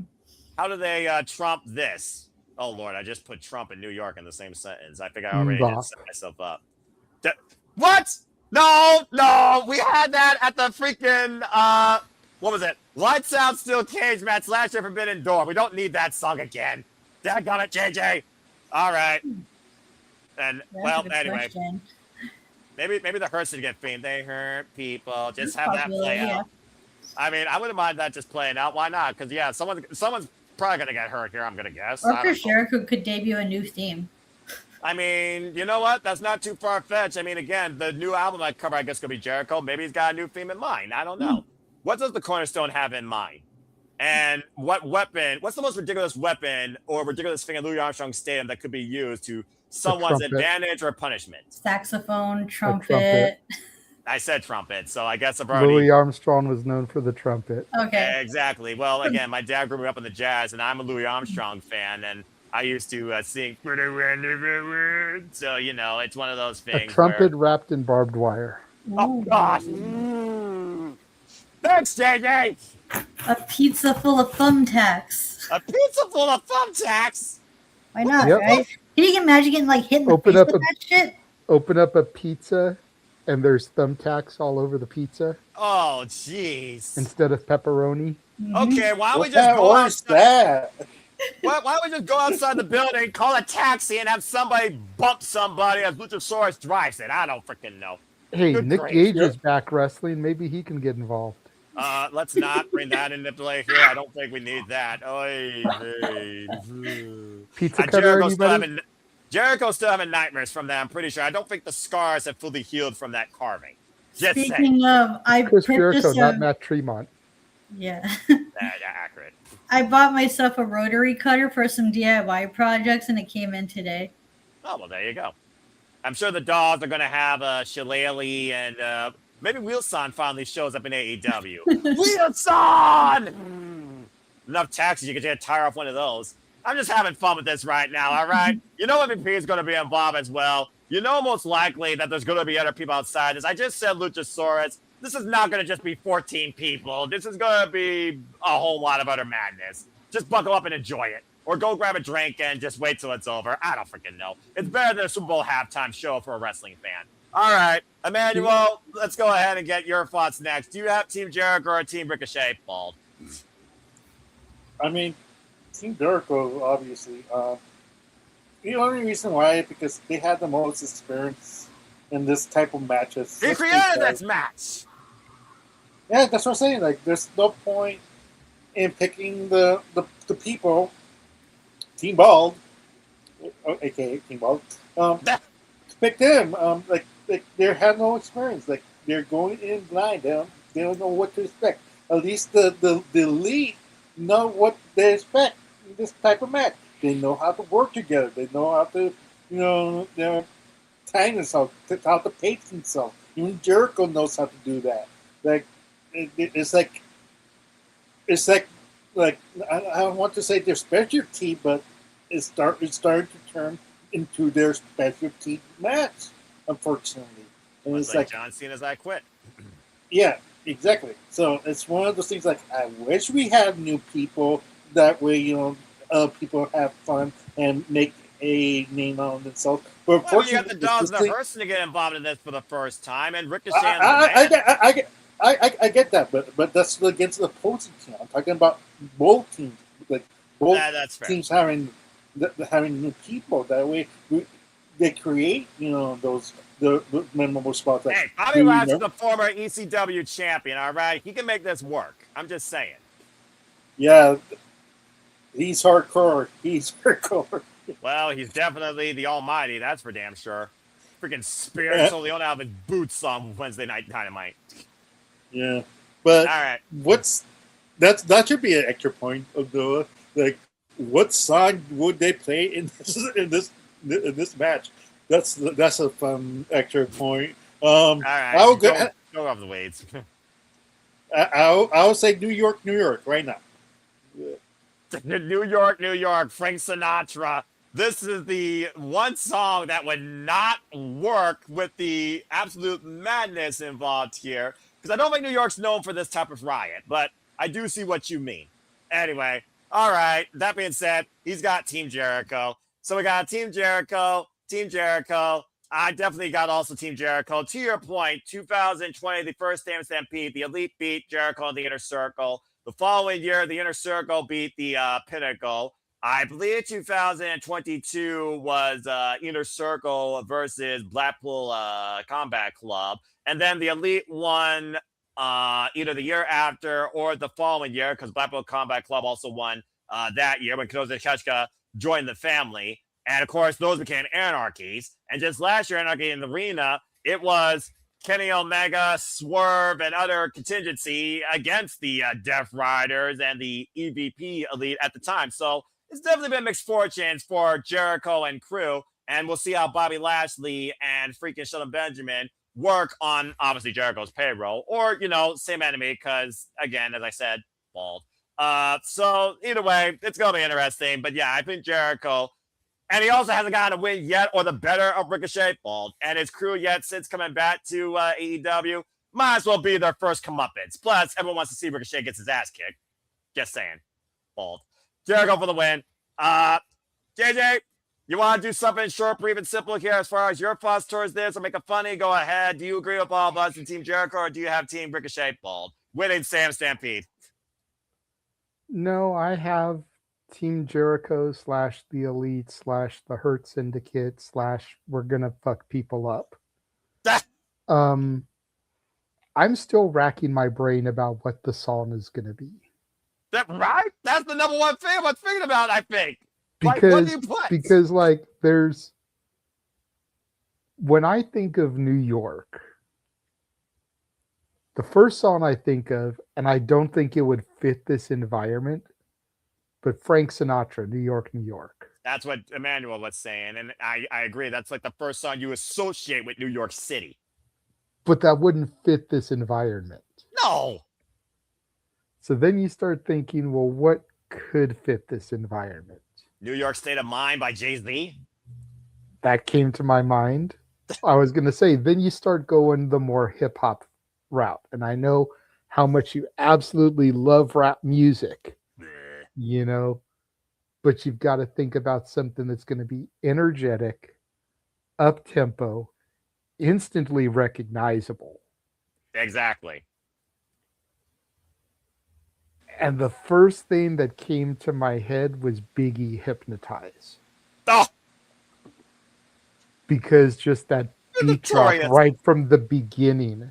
Freaking notorious. Like, you hear that instrumental kick in and everybody knows exactly what it is. And they're all going to drop in and sing along with that. That's for damn sure. Uh-huh. It's up-tempo. It's energetic. And even people that aren't into hip-hop music remember 10 Things I Hate About You and Julia Stiles dancing on the kitchen table to that song and then hitting her head on the lamp. I still freaking Heath Ledger catching her. Oh my gosh. Like, it's amazing how much notorious the songs were turned into music videos about an affair, whether you look at Busted or whether you look at freaking Contagion. All right, now we're going way off here. The other thing that I think about is 3 Jewish boys. The Beastie Boys. I was thinking of them too. From New York. You gotta fight for your right to party. Okay. I could see that because, again, you hear that guitar and then him yelling, kick it, and everyone knows exactly what it is. And I mean, I wouldn't mind. You gotta fight for your right. Like, perfect for this type of setting. I'm not gonna lie. I was thinking about if there's a nightclub or like a weird bar thing, and they just run into a jukebox that Intergalactic just plays on a freaking jukebox. That'd be a good show too. Sabotage could work as well because that's a fight as well. Yeah, I wouldn't go Intergalactic only because I feel like that was the downside of the Beasties' career because they were kind of coming to an end at that point. I'd be fitting if Ricochet put it on. Whereas Fight for Your Right was like their first major hit. Yeah, that was like their peak, wasn't it? I think. Yeah, I wouldn't say it was their peak, but it was like their debut. Yeah, the introduction. Okay. Their peak, I would maybe say, was like Sabotage. Yeah, I think. I think I'd rather hear Sabotage. I think Sabotage would be another good one, but I would like to hear Sabotage personally. That's just me. I think Fight for Your Right might be the best way to go here. I can't wait to hear what freaking songs played and what weapons are used and what shenanigans ensue. And stay tuned, folks, of course, this weekend for the Saturday Shenanigans conversation. Moderated by Noah Foster. Once again. All right. Hey, blame my job, dude. They're scheduling me like every Saturday. It's all good. I got you, bro. I'm fine with it. I make it fun. I bring trivia, and maybe I'll bring a game show to it. I once gave Ash an idiot test, and she figured it out. So there you go. Okay. I did well the first time, so. I'll get another one for you. What do you got to say, Manuel? I'm about to say, JJ, I thought for a second there you're going to say, like the Vanilla Ice Go Ninja. No. No. Look. No, Manuel, that's a bad Emmanuel. Look, I won't even say I love, but I don't hate on Vanilla Ice the way a lot of people do. But even though the Ninja Turtles are New York, Ice was from Miami. Thank you. And Ice definitely doesn't have a positive stigma about him when it comes to hip hop music. No shit. You might get away with playing Ice Ice Baby because people now kind of fondly look back at that song for what it is. You might get away with the ninja rap to your suggestion, but pretty much anything else he did, people are going to look at you funny. Yeah. All right. Ninja Turtles isn't a bad shout. But let's also not forget that there is a huge superhero team where pretty much all the heroes that assemble are based out of New York. Yeah, you. So no, not DC. DC is fictional places. All right. The Avengers. I knew what it was referring to. With a team like the Elite and the Hurt Syndicate and Jericho assembling to dismantle, like, I could see him doing something Avengers themed. I wonder if they're all going to come out together. Are they all going to be like their own like group, like entrances of that, or Jericho like joins like either like group, or like again, how do you bring out everybody as a whole different question as well. I mean, look at both sides. You got 3 entities on literally each side of the coin here. And the only standalone is Jericho. Everyone else is either faction leader or a faction. Jericho is the only one that stands on his own with, let's call it what it is, familiar rivals that have become allies against formidable foes that they all share a common goal against. So, again, this is just going to be fun, but I love the fact that we dived into this Shazam library of nostalgia, and we're just waiting to see what song is played outside of wrestling theme. What do you guys say, man, real quick before we get to our semi-main? Yeah, one more thing. Like, I'm surprised that one wrestler has never had appeared in this type of wrestling match. This New Jack. Where's New Jack? Like, you were thinking he'd be a crazy mofo, just randomly walking by. He's a New York guy. Unfortunately, he's deceased. Yeah, I'm about to say. I just say. But that song did enter my brain too, having Natural Born Killers play. But that would be good for a West Coast because it was Dr. Dre and Ice Cube. Exactly. Thank you. Again, Emmanuel, geography. Geography matters here. Much like America versus Canada. That being said, we all pit Jericho against Team Ricochet. Bald. All right, so let's go ahead and talk about our semi-main. And that being said, from America to Canada, let's go ahead and talk about some Canadians because you want to talk about double or nothing. This is all or nothing. Let's go ahead and see who takes advantage of this opportunity. It is the rated R superstar, Adam Copeland, and his asshole, Christian Cage, once again challenging FTR for the AEW Tag Team Champions. But this time, it is an I Quit match. And if Cage and Cope lose, they must retire as a tag team. All right, guys, let's talk about this story that's been brewing. Well, if you look at Cope's history of FTR, much further than AEW All Out last year. Ever since AEW Out last year, when we first saw Cage and Cope versus FTR, and Cage and Cope was able to get the win, but the circumstances that followed, the expense of Bev Copeland with help from the matriarchy, Mama Wayne, Nick Wayne, and Kip Sabian. Adam Copeland's been unsure about what the future holds, but been hell-bent on revenge ever since coming back in Revolution that you saw live, you lucky son of a bitch. As, of course, we have seen now Christian Cage and Adam Copeland go after FTR under with occasions, including at Dynasty. And, of course, at Dynasty, with a bludgeon opposition affair, it was FTR that was able to prevail after isolating Christian Cage, not to mention assaulting his arm that is still, by the way, in that bandage, and that small little annoying gnat who still has Christian Cage's prized Rolex. Now we truly have thrown everything against the wall as Adam Cole has put everything on the line, and FTR says that we are so sick and tired of you. We cannot wait to be done with you and add your names to our legacies, to the likes of DIY, the Briscoes, Bishaman, you name a tag team, FTR has been them. FTR has been nothing but a tag team for the better part of 11 years, while Cage and Cope have only coexisted as brothers in this business for a duration as a tag team, but have also been on the better end as rivals. And of course, FTR constantly brings that up. And of course, we saw FTR with one last message at the expense of conglomeration, successfully defending their AEW Tag Team Championships against Orange Cassidy and Roderick Strong this past Wednesday on Collision. As, of course, Cajun Cope says, get ready to get fucked up. So bottom line, guys, this is Cajun Cope's last chance for one last run. The reason that I'm coming came to AEW in the first place, at one point was started with go fuck yourself, became go find yourself. Now they literally have to rely on themselves to get this done for the 8th time, I think, as World Tag Team Champions. So, does Christian Cage and Adam Copeland finally take advantage of this opportunity, hit the kill switch, and finally end FTR's run and become the new AEW Tag Team Champions, or does FTR truly end Cage and Cope as a legacy in tag team wrestling, as it's still top guys out, then now and forever? Let's go ahead and see if you find brand new AEW World Tag Team Champions. Remember, the only way to win this match is for someone to say, I quit. Ash, only makes sense that I start with you, considering Canadian legacy, eh?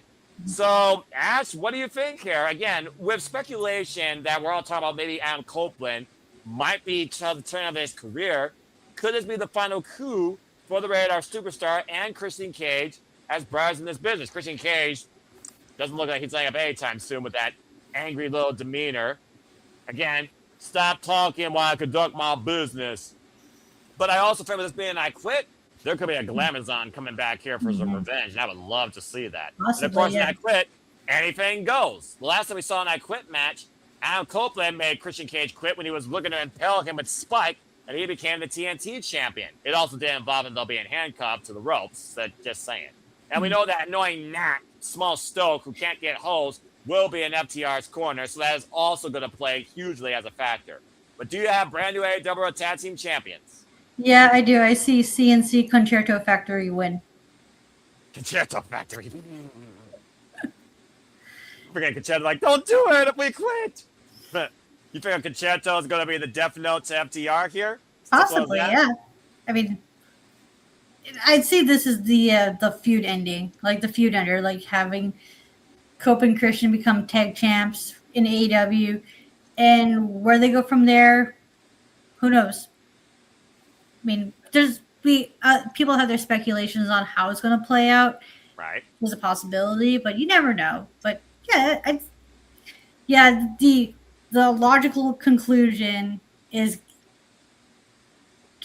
Copeland and Christian becoming tag champions. Now, who they drop it to is a different story, but we'll get there when we get there.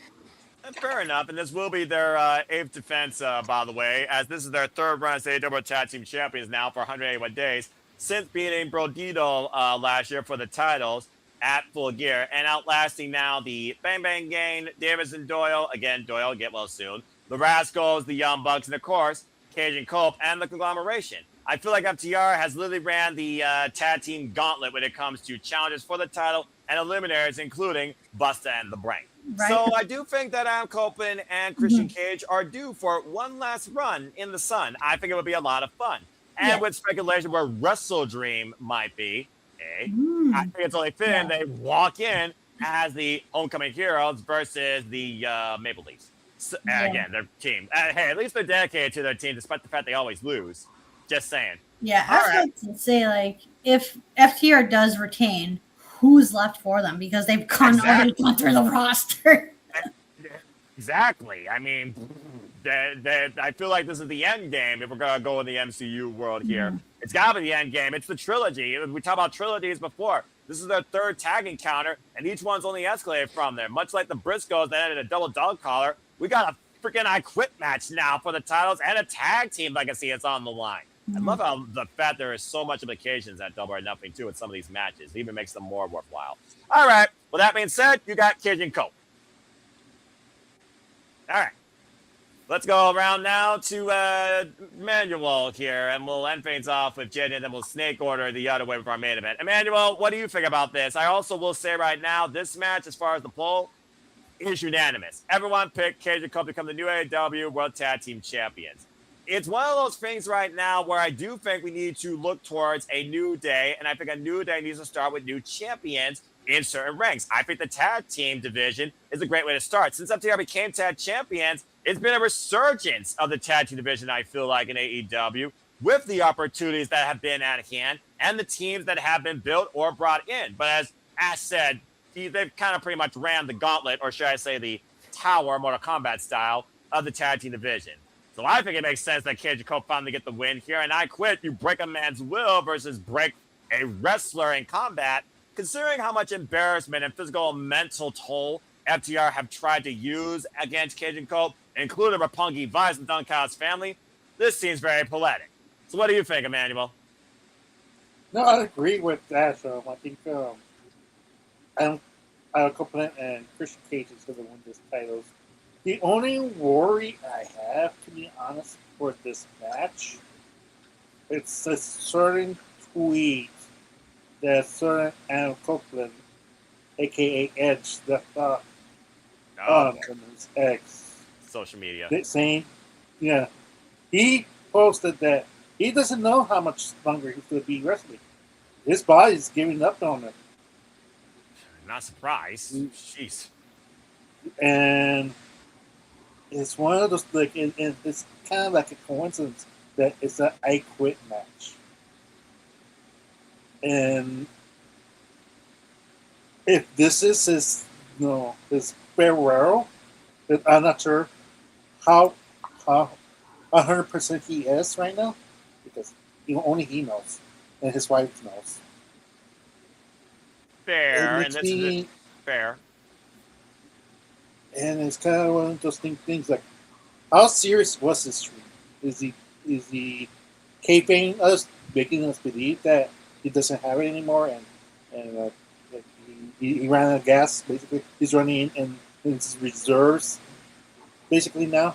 Mm-hmm. If it's true, then maybe this is his goodbye match.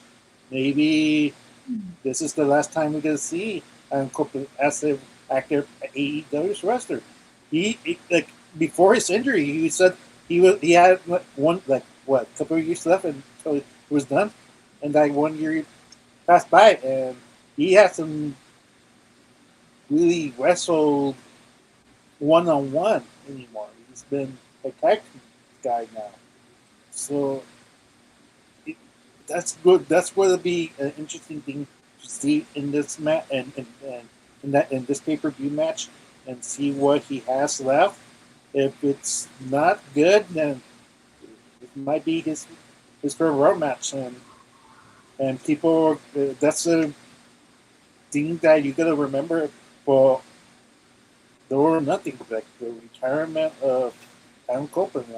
And I'm not sure about Christian Cage, if he's gonna continue or not. Maybe this is his for two. Like how much gas does he have left in his gas? Like because they're like, even though like it's like kayfabe, they're brothers. Like, well, again, Adam Cole's been involved in the business for 33 years. Christian Cage has been involved for 30 years, to your point. And this will be Adam Copeland's third I Quit match. His first one was against Finn Balor, and he did quit on behalf of the Glamazon. But still, jury is out. And I Quit right now, Adam Copeland, he is 1-1. Again, the last I Quit was at the expense of Christian Cage for the TNT title. Yeah, so for me, it's going to be interesting where this match goes, but that's my small percentage of doubt comes in. Like how much that is that tweet true? If it is, then we better start saying like this year is going to be a long journey for Adam Copeland, for those Adam Copeland fans. Like, is this his final year? Or are we going to say goodbye to him this year, because it's coming? Like, it's either this year or next year. Like, it's one of those two. Well, I don't think it's come Sunday. So that being said, while you're going on maybe a retirement tangent, do you have Cajun Cope winning? Yeah. Okay. I would say you're going way off from New York all the way up to Canada with that sort of like outlook. All right. Well, that being said, Cajun Cope, unanimously Cajun Cope. Hi, JJ. JJ, what do you think? Cajun Cope or FTR? I Quit match. This will also be Christian Cage's second ever I Quit match. Again, there's only other one.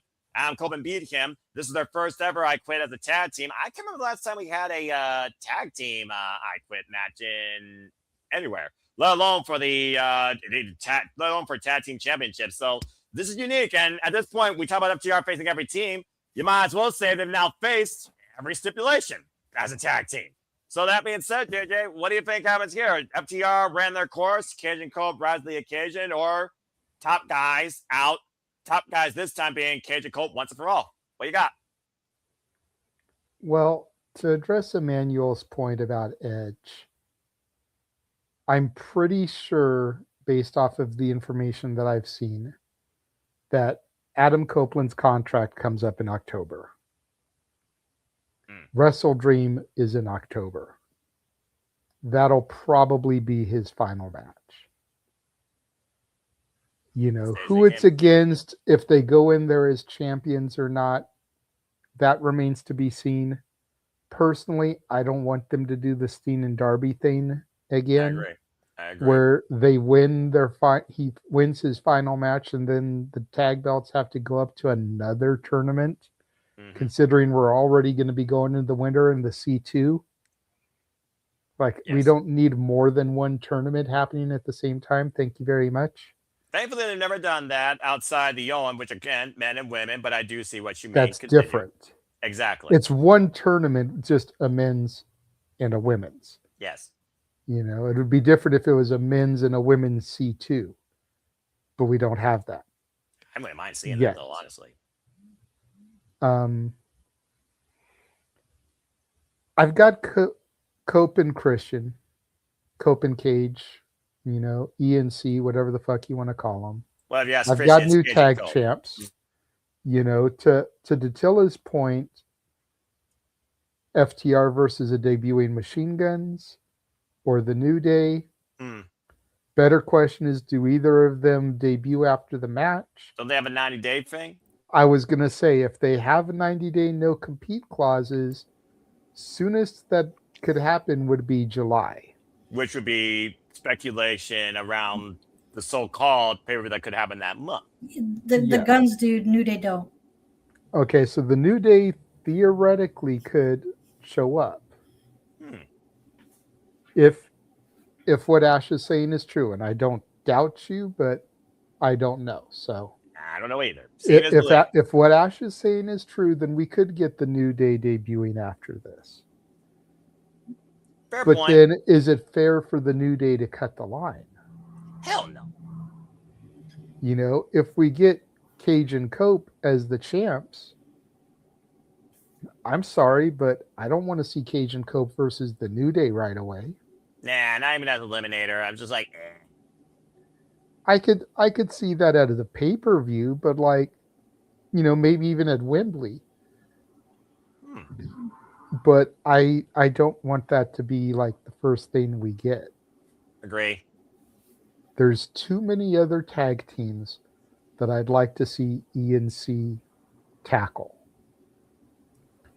Whether it's the Young Bucks, whether it's Busta and the Brain, whether it's the Rascals, whether it's the Infantry, the Hurt Syndicate. Keep going. OGK. You know, there's so many teams without them going straight to the New Day or the Machine Guns. Yes, there is. Glad to see that again, too. Been a long time since I could say this company actually had a tag team division where tag team wrestling was at the forefront in its beginning. Boy, did that fall off the rails for quite a while. I still think this won't be the last time we see Cage and Cope versus FTR. What?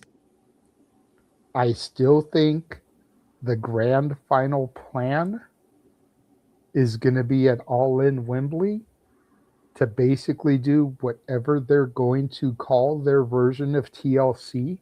Still holding out for that. I've been right so far.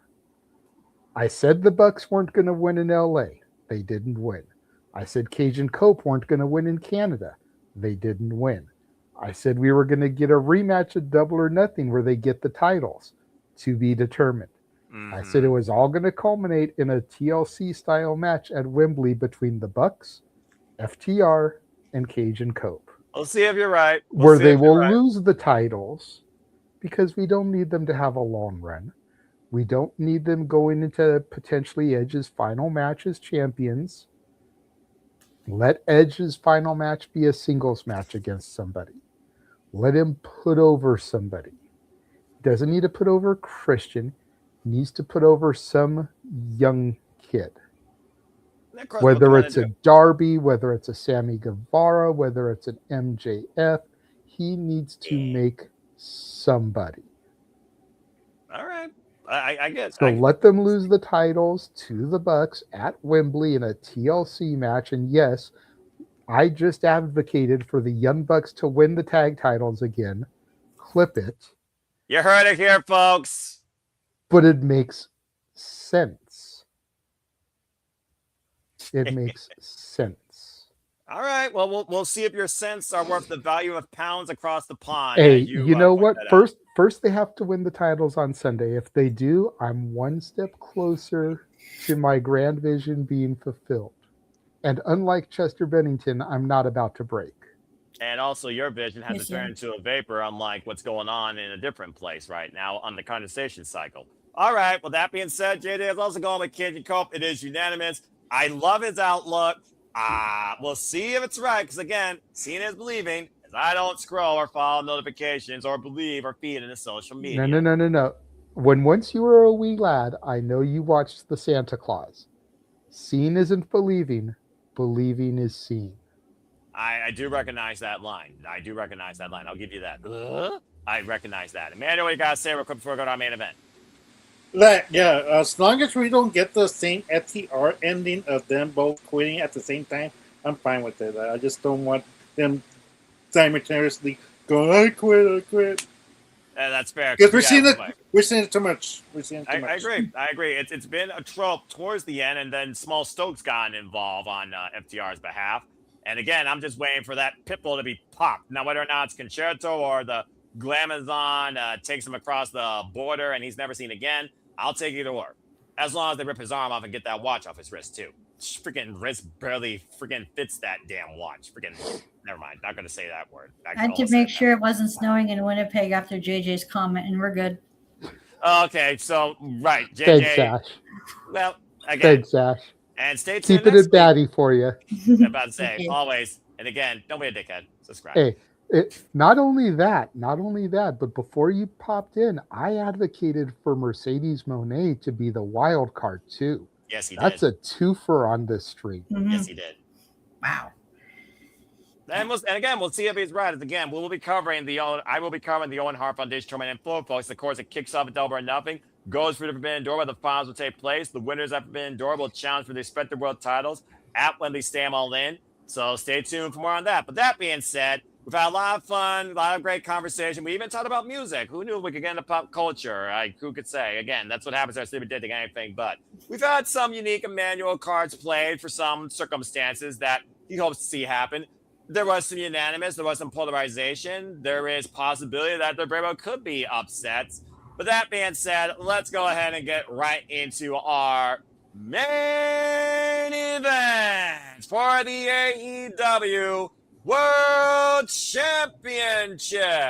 Darby Allin, the defending, surviving, crazy as fuck AEW World Champion, who's defending the title every damn week, sometimes twice in a single week, will defend the gold against everyone's favorite scumbag, Maxwell Jacob Freeman, MJF, and his most vain, glorious possession, his freaking hair.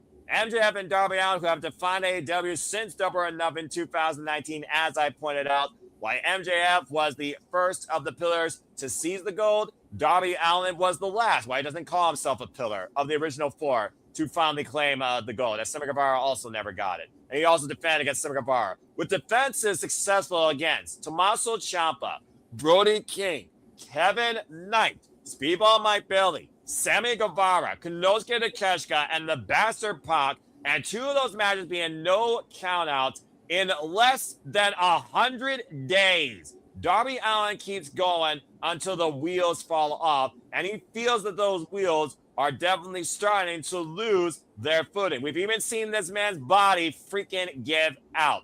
MJF, though, again, he had to put something up to either get a chance at this title. He may have never gotten it again. So what did Darby Allin freaking say that he had to put up? His own freaking hair. For those that don't know, this damn man has freaking implants from Turkey in his head. That is how this man right now has a full head of hair. I cannot believe someone would spend that much money just to freaking not use Bosley's Hair Club for Men.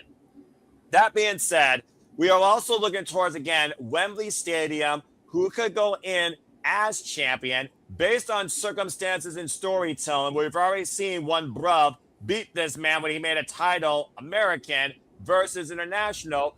Could Kris repeat for a greater prize and a greater circumstance, or could we get maybe a rematch of sorts where two men are on this road until the wheels fall off, where one man is on this road to redemption, second or last chance? Let's not forget, Darby Allin has a pinfall victory over Will Ospreay in the Continental Classic. And yes, I'm only talking about Will Ospreay because we almost see this maybe being cut and dried. Swerve Strickland, though, has also not faced MJF yet. Again, folks, cause and effect. Based on what happens in the Owen, that very well could be the outlook of the AEW World Championship. But also with that in mind, how much fucking more can Darby Allin survive? He survived Mount Everest. He survived a bus. He survived his own fight when he was 6 years old. And he survived, get this, 7 title defenses in less than 100 days. Unprecedented in this business for the World Championship. Taking on all comers under every violent circumstance possible, throwing his body into harm's way. I'm surprised this guy is still alive. But MJF has said, I am the one mountain you cannot climb or conquer. And to be fair, he's right. Because again, we saw how he won. MJF tried to play dirty. Darby Allin beat him to the low blow right in the tiny jewels. And Darby Allin made history and became the AEW World Champion, calling his shot after being Andrade El Idolo. And the rest is history. But MJF has also been a guy that says, my last word will be legendary. And it was, for the short haul of it. But 37 days, 7 defenses. What the fuck, Darby Allin? Going into his 8th defense. Let's go around the horn and see if you all think there's a brand new AEW World Champion, or do we see MJF go bald? I laugh at the concept, but I almost want to believe in it. Like, seriously. Because I've had the most fun in AEW in a long time watching Darby Allin defend this regularly on television weekly against anybody on the roster. This has been incredible, but again, like I said, trends, they are due to come to an end. It's as old as time itself or data. The body gives out, and the devil gets his due, so MJF says. And we're also on his doorstep. Not Long Island, but we're in New York. So again, he might have the home field advantage. And what is he willing to do to get this title back versus what Darby Allin's willing to survive to hold on to it? And also, again, for MJF, what's he willing to do to keep his hair? Especially for his wife, Alicia, too. Just saying. Let's go around the horn and talk about this man and see who you believe leads the AEW World Championship and what's to come from it. All right, JJ, you start things off. Here's your story for the longest running individuals in AEW history. Talk about a crazy legacy in their own right, even though Darby Allin doesn't give a fuck about that. A man that was once homeless. You almost wonder if Darby Allin, the only thing left for him right now is just wait for heaven, as MJF might send him to hell. What do you think happens here? Again, is it really that cut and dry? Was this just a little experiment? Has it run its course? Has Darby Allin finally let the wheels fall off? Does MJF get his Triple B back? Or do we see the unthinkable, what May might say, and does MJF not only lose, but go bald? A whole different dynamic for everyone's favorite scumbag and favorite movie star from Happy Gilmore, too. Who you got in the AEW World Championship? What's the future of this title and the future of both men? Go ahead. Okay. This is where I'm probably going to sound like a toxic asshole, but it's just me being honest right here. I respect your honesty, and if others I know don't, you do. at the end of the day, they can go after you on the X, but I'm not going to go after you because it's all subjective. So that being said, folks, buckle up and enjoy this prediction, and then Emmanuel and then Ash will finish things off. Shoot. I feel like Darby has cheapened the AEW World title. Not in how much he's defending it, because I commend him for being a fighting champion, but the caliber of talent that he's defending it against. He's not defending it against top tier names. He's defending it against upper mid-carders at best. No disrespect, but Speedball Mike Bailey. these level of people. You know, I feel like Darby Allin was an experiment gone wrong. And the problem is the experiment was a year too late.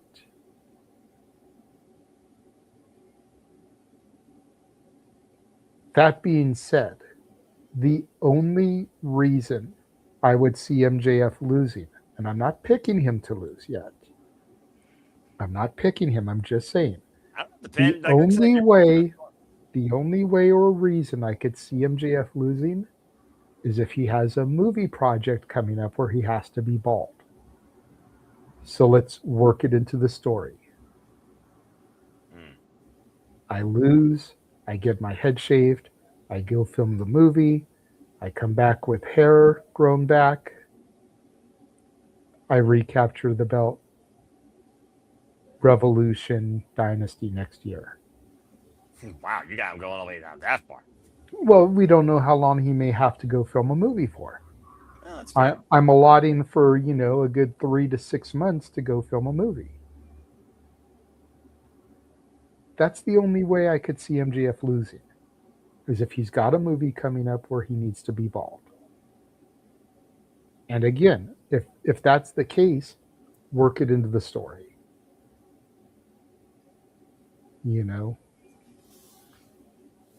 If he doesn't have a movie, I don't see MJF losing. Whether you like the metrics or you don't like the metrics, ratings have dropped since Darby became champ. Oh, it's basketball playoffs, it's hockey playoffs. Great, that's every year. Why would you give somebody that doesn't boost interest a belt when you're going to lose people? That makes no sense. So I've got MJF winning. Okay. So that being said, the ballot's been open to Max Jacob Freeman regaining the AEW World Championship at the expense of Darby Allin in what's being called a experiment gone awry. And also, I want to point this out, Emmanuel. If he does this, he will become the first man to make history once again as a 3-time AEW World Champion, all before the age of 31, as he, I think, just approached 30 years old. Calls himself a generational talent, the best professional wrestler on the planet, survived a dog car match, lost. Survived an Iron Man match, survived Will Ospreay near 60 minutes, lost that, though, of course, at Wembley Stand with the American Championship. And during his last run, yeah, he was definitely giving the roster a fair shake. Of course, we've seen the rise of the Jet Kevin Knight. We also, of course, saw him remove him and Page permanently from the title picture via Texas Dev. He also defended the championship outside AEW at HOG, Independent Promotions.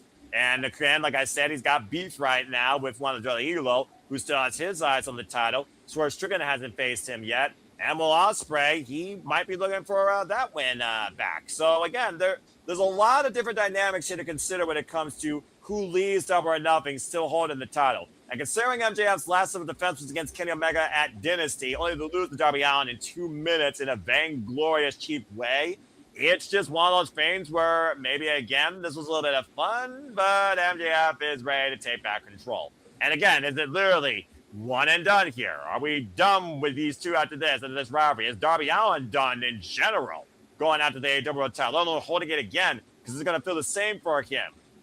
He's already accomplished it. There's a great article about all this, and I think Sports Illustrated or something like that. Go read that if you want, folks. Emmanuel, what do you got regarding the AEW World Championship match? Who you got winning? And before I give it to you, I will say this. It is not unanimous, but 70% are going with MJF regaining. 30% believe Darby Allin is retaining. Go ahead, Emmanuel. As much as I agree with DJ, I agree with him.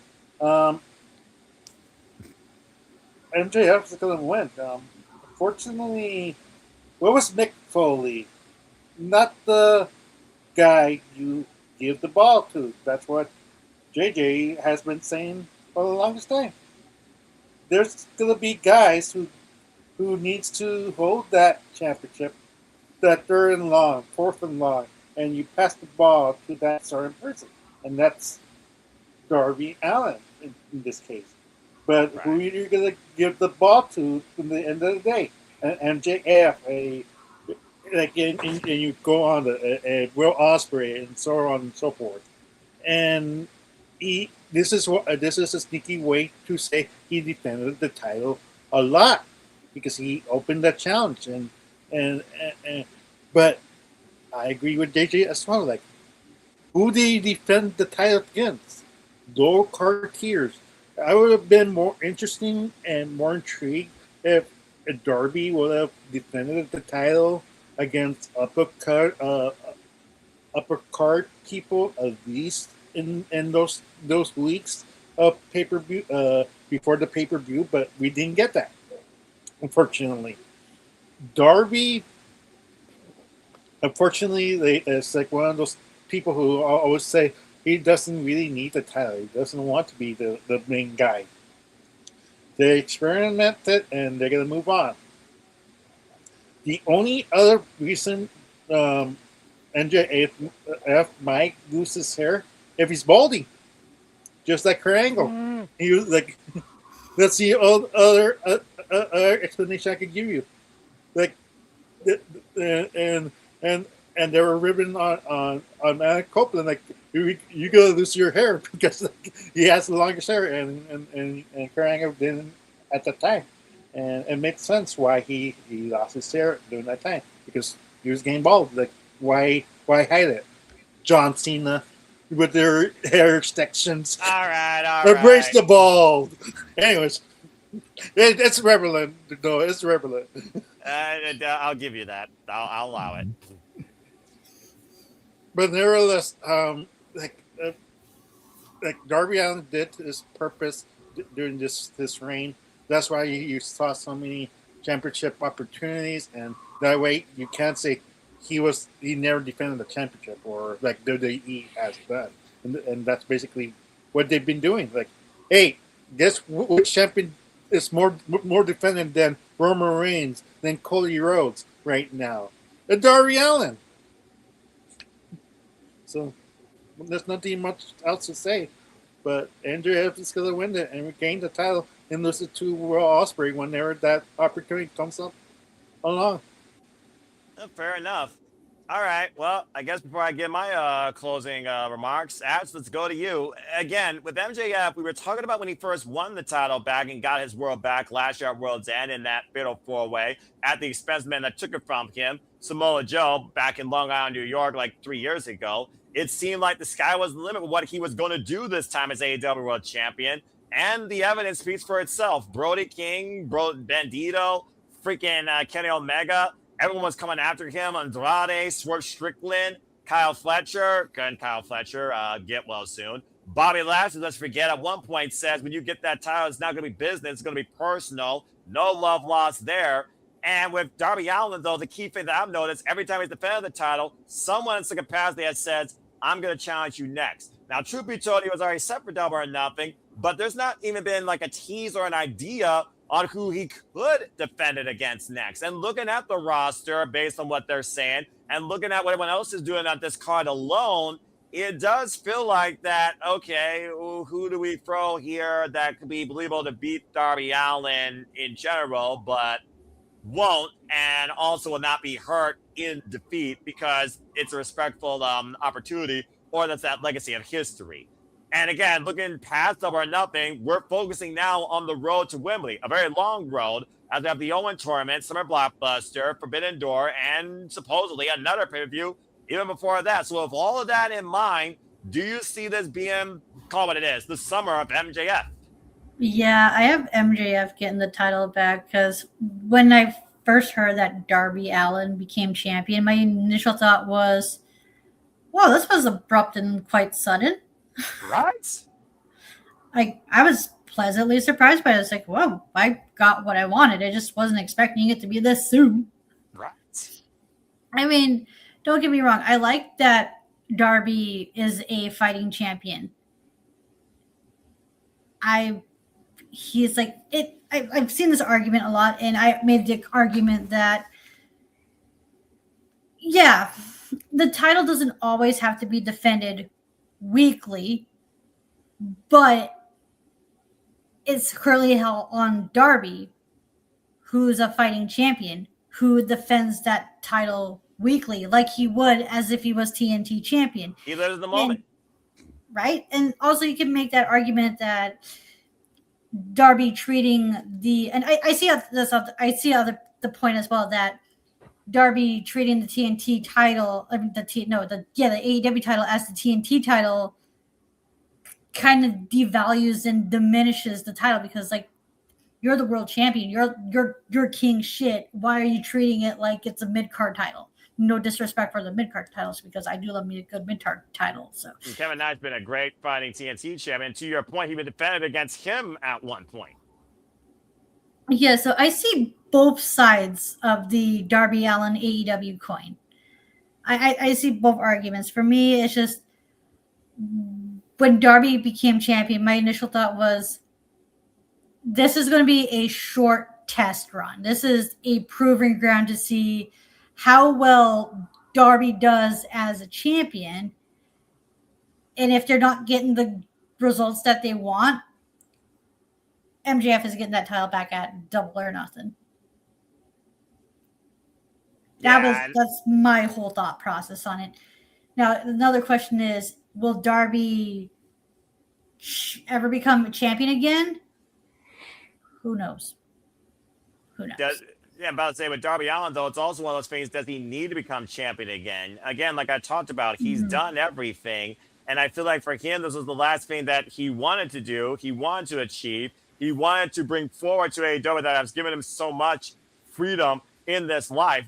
And let's keep in mind, I want to put this out, by the way, this guy now wants to go into space. So that literally might be the last thing on what might literally be a vicarious bucket list that the entire AEW fan base and those that have followed Darby Allin or sees a personality themselves in Darby Allin to a degree of trying to carpe diem, seize the day that Darby Allin's been doing his whole life more than ever. I think for me, this is just a big coup for what Darby Allin has done as a thank you to AEW. Not AEW thanking him, but what Darby Allin wants to say thank you to AEW for, because I don't think Darby Allin needs to offer anything more. Until the wheels fall off, in my opinion, you're the world champion. It's just one of those things where I think that you've ran your course, you've had your fun, you've given opportunities, quite literally, but the human body does have its limits. And the fact that this guy has survived what he has survived in this run alone, might I add, is freaking a story. He's done an incredible thing that will not be matched ever, in my opinion.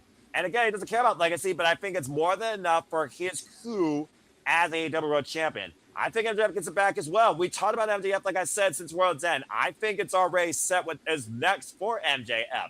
I just don't know whether or not history repeats or we get an upset. And if the one or the other happens, how will the self-proclaimed IWC react to it at Wembley Stadium? Blah, blah, blah. Wah, wah, wah. Yeah, yeah, yeah. It's just one of those things, though, that looking at the legacy, history, and what I think is going to be the booking, I see MJF as the forefront of the marquee as the AEW World Champion holding the Triple B. I got MJF as well. Yeah, to your point, Noah, not every wrestler needs to be the main title, like has to win the main title, because exactly some people do well as just mid-carders, and there's nothing wrong with that. Like, some of my favorite wrestlers never won the big ones. That doesn't stop me from liking them. Same. And real quick, before you throw to Emmanuel's point from a moment ago, some wrestlers aren't meant to be long-term champions. Exactly. Yeah. They're meant to be the guy, like he compared Mick Foley to, the guy that can carry the ball for the first down, but he's not going to run it from end zone to end zone for a touchdown. No. You know, but he can run it a few yards, get that first down so you can reset, figure who you want to give the ball to next, and then give it to that person to score. Exactly. Darby, being a stunt person, being a guy who lives in the extreme, very much fits that mold. Emmanuel, what you got to say real quick before we wrap this thing up? Because in case y'all wondering, it is unanimous for Maxwell Jacob Freeman MJF.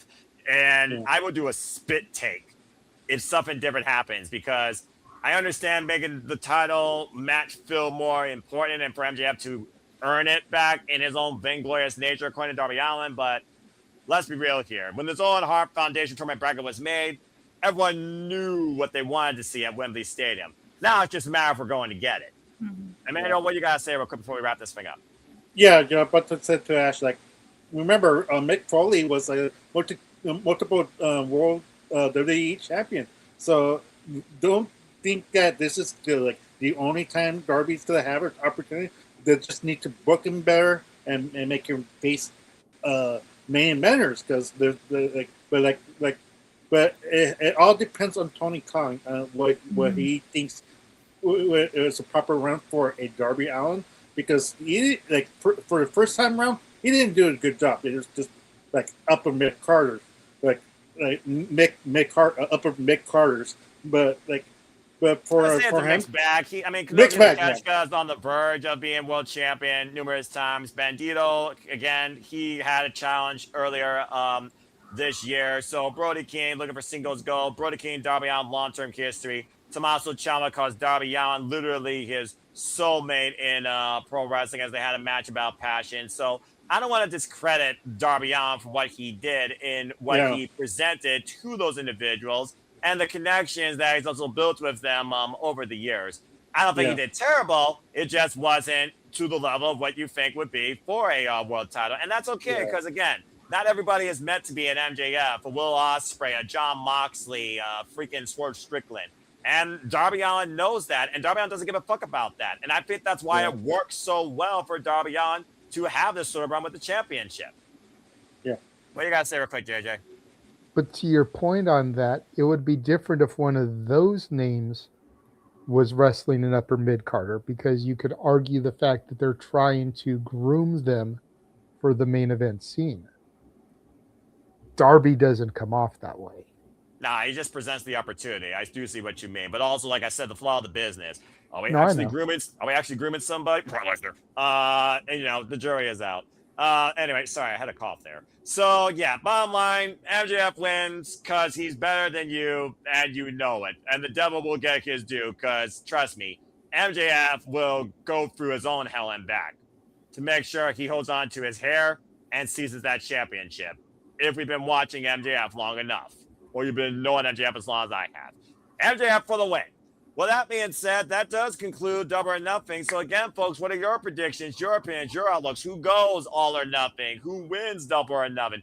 Who proceeds forward in the Owen Hart Foundation tournaments? Do you already have your matches planned for the AEW Women's and the AEW Men's World Championships at Wembley Stadium? Let us know your thoughts in the comments or in the, of course, the chat as we get ready to conclude. And to AEW, have a hell of a show. I cannot fucking wait to cover this our way. It's going to be a lot of fun. Good luck to everybody.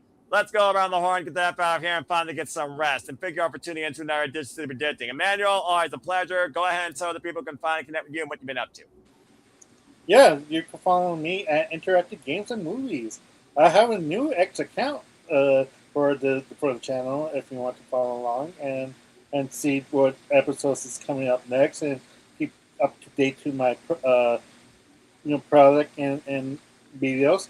You can also follow me at Manny Dominguez Facebook, EDM7224, Instagram, or Arlene Dominguez at Facebook, Arlene Dominguez on Instagram, and ADM73244 at the X. If you want to follow my dorky sister Arlene, who's probably not hearing me right now because she has some AirPods. So hopefully she doesn't beat me up right now. Get the chancla, Arlene. Get the chancla. Let's see if he actually survives the night. Just saying. Well, thank you for that, Emmanuel. How do you know she's not listening to us on her earplugs? That's fair. Again, Emmanuel, good luck to you in and out of this life with Arlene, and also good luck to you in the Predictions League. Keep on going forward. Appreciate you. Ash, always a pleasure. It's always an insanely fun time having you part of Cindy Predicting. My dirty sister, Arlene, and hopefully she's not hearing me. And then I'm sure she hears you loud and clear now. He's telling her now. She's not hearing about the prediction. Get the shot, Arlene. Oh my God. Yeah, JJ, get the shot ready. JJ likes to encourage violence here on Cindy Predicting, and I will allow it. Ash likes violence. Well, you know, there is that too. And again, Ash, you and my friend Ash, they are right now the top tier of the league, the cream of the crop. Yeah. Yes, the board is being run by Ashleys. Let's go. It's the rise of the Ashleys. Oh no. Ashleys. It's a crazy baddie words. We know it. I'm not sure we're going to be feeling fine. And shout out to Charlene and Kimberly, who's also involved in the league and are doing fairly well. And hope that everyone continues to have a fun time. But that being said, the girls are running the board. Well, girls rule the world. Anyway, that being said, we always appreciate you. Go ahead and tell where the people can connect and find you when you have time to. You can find me on X, the app formerly known as Twitter at ShadowBadAsh, and subscribe to my YouTube channel at Baddie4Wrestling. Don't be a dickhead. Dickhead. Simple as that. Again, stay tuned, folks. Barry Bracket Breakdown will return after the Best of the Juniors, so we will talk about the G1 Climax. We will be covering opening day, and we also do plan to cover Dominion. She might join me on that call. So, again, stay tuned. And again, good luck to your boy and last year's win, the Best of the Juniors. We're going to paint the town orange! His Japanese jump on Kosei Fuji, or maybe Robbie Eagles will make it to the finals for the first time ever. She gets her things. Thank you, Ash. Well, you're going to paint the town orange. I know you want to paint the town orange, you young punk. Again, we will see. I'm watching. I'm not going to spoil you. I'm watching because, again, I'm crazy. But I also have found my time. It's like a terrible towel, except it's freaking awesome. All right. Big ups to Shane Hayes, who's rocking it in Pro Wrestling Noah, by the way. The heavyweight champion, but Kent wants that title. Just saying. We'll and apparently Shane Hayes is taking podcast bookings, as Ash let me know. So I may have to reach out to him, see if we can get him for an interview. Well, I mean, again, you and Walter and Nick have been putting in the work, getting the name out there, not only for the wrestlers, but also for what we want to present and represent for the wrestlers in this business that we love and passionate here so much at our SR Studios forum. So, JJ, go ahead and tell where the people can find you. Thank you once again for joining us in predicting, and also, what's ahead? What you been up to? Well, you can find me and the illustrious class of Chase University, the greatest university out there, on Instagram at the Renegade JJ Williams, YouTube, of course, Casa D18 Studios, X is Casa D18 Studio. No S at the end on the X. Make sure you're following the Simply Reliable Studios on the X at SR Studios 2024. Do it now. Earlier today, we had the great pleasure of interviewing Jack Cartwheel, the recently signed to AAA. No longer an ID prospect. Congratulations. Now a full-on WWE/AAA contracted wrestler. Jack gave us about an hour of his time. Nick, unfortunately, was unable to join us for that one as he had hockey. So it was myself, Walter, and Papa Gino. Hey, joined us this evening. Look at Papa Gino joining the Fun and Simple Studios. That's awesome. Hey, what does Nick keep saying? The word for the year is collaboration. The word of the day is collaboration. So, you know, Papa Gino being the head of Major Push Wrestling podcast, being a part-time host of the No DQ Review, which you can find on nodq.com. I invited him to join us for the interview, and he did a really good job for, as far as I know, his first professional interview conducting. You know, a lot of us, we go through interviews, you know, being interviewed for jobs and stuff, but for my knowledge, this is the first time he helped interview somebody, and he did a very good job. Shout out to Gino. I'm very happy to hear that. Hopefully that means he's around more for the fun and definitely for those, if that's the case. Good to know. Possibly. I mean, you know, there's other special guests that are lined up in the rotation and everything. And speaking of special guests, our next interview will be a week from technically today if you're on the East Coast. Yes. And for us on the West Coast, we've got like 10 minutes till y'all crazy. Y'all crazy out there. I'm just in any event, it'll be Friday, May 29th. We will be interviewing the recently retired Kid Bandit.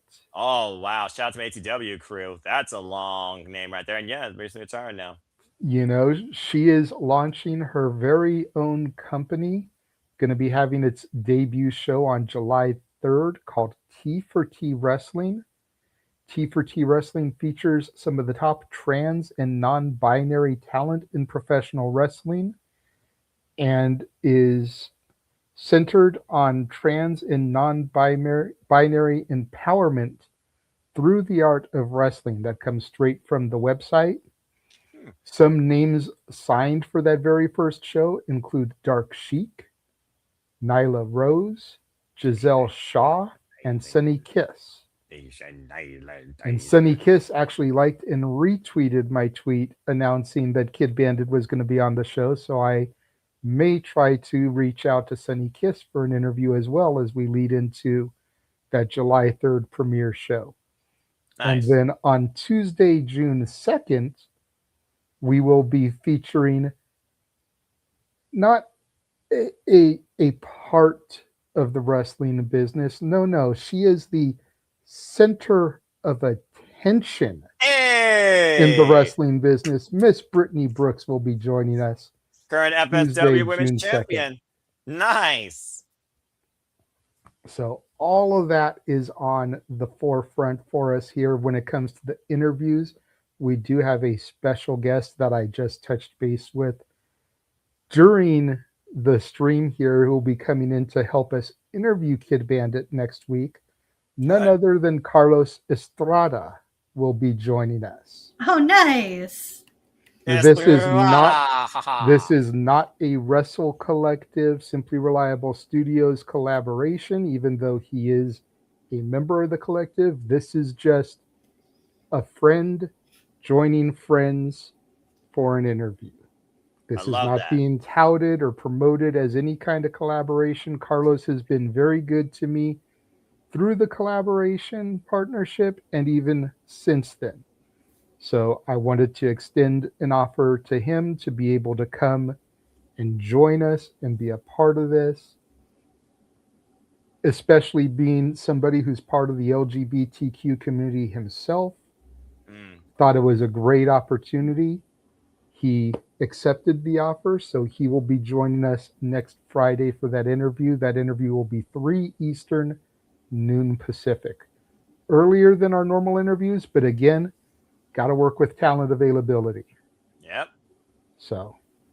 All right. Well, you keep on doing what you need to do to once again bring a brighter perspective to the professional wrestling business. Very proud of you and the work you've done. I appreciate you. And also, shout out to Brittany Brooks. And I'm looking forward to, again, everyone bringing their story and personality to the forefront to further themselves in this business. So I hope everyone has a great time. Thank you for all that great upcoming content. Thank you. And you mentioned a brighter perspective. We would be remiss not to shout out. She's been in the chat. Follow the Pink Ranger of the Simply Reliable Studios, Thekla at Rangers of Wrestling on Instagram, Twitch, and YouTube. Thekla _ on X, and also follow her latest endeavor on X, Pop Culture Powerbomb. That is PC Powerbomb on X. Just recently launched a couple of weeks ago. She is very much trying to build the followers up there, so make sure you follow her there. Emmanuel, make sure you follow her. You got 2 accounts you can follow her on. That helps boost her numbers up. Everybody out there watching, the 26 of y'all, get in there, start following her. Get those numbers up for her new endeavor coming soon to a stream near you. And of course, Tata will start their pop culture podcast through that form as well in collaboration with Batty for Wrestling. So who knows what those two are going to talk about? They're going to get Batty and Mighty Batty maybe. Anything that's on their minds, from anime to wrestling to pop culture to Power Rangers to comics, movies, and Pokemon, Yu-Gi-Oh! Yeah, you name it, they're going to talk about it. And yes, the Simple Shenanigans Trivia Night will continue forward this week. Of course, last week's reigning and defending winner, I believe it was Ash, will be defending her crown this coming Saturday. But thank you for that, JJ. Thank you. And really quick before I forget, because I see the thing down here and it's not something we promote all the time, make sure you follow us on Spotify. All of our interviews are currently up there. The Jack Cartwheel one will drop tomorrow, 4 Eastern, 1 Pacific on Spotify. So make sure you are following Saturday Shenanigans on Spotify. Well, there you go. Nice. Again, we're spanning out everywhere we can to be a voice for you, professional wrestling and entertainment. Damn it. Well, thank you for that, JJ. And again, thank you all for... I apologize. I just received an email from the anonymous Raw general manager. I have been asked to point out that on Rangers of Wrestling, she will be releasing footage from Comic-Con Revolution here in the next couple of days as part of her media credentials. All right. So make sure you go to Rangers of Wrestling where you can find that. And I think she's also going to try to put some short clips on Pop Culture Powerbomb. So, and if you go to the Casa D18 Studios YouTube channel, you can find the entire Beverly Hills 90210 panel that I filmed. Quality, I'll admit the quality isn't the best because I wasn't able to zoom on the camera. I had to zoom in post-production, but you get the point. Yeah. You get the point. All right.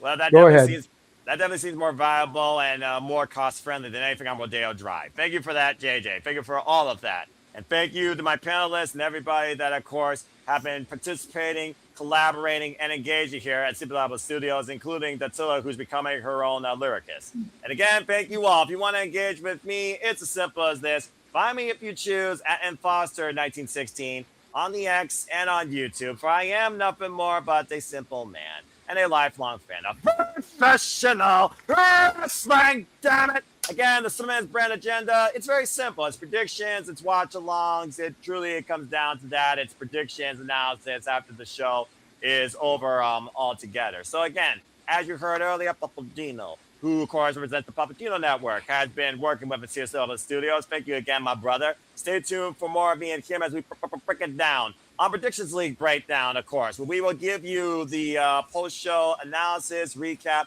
and leaderboard stats for the Galaxy and the team across the leagues of AEW and the WWE. Of course, this Monday, 6 p.m. Eastern Standard Time live, it will be Predictions League breakdown for AEW Double or Nothing. And thank you to Andrea Dia for tuning in. Hello and appreciate you. Hope that you are having a lovely day, evening, or night.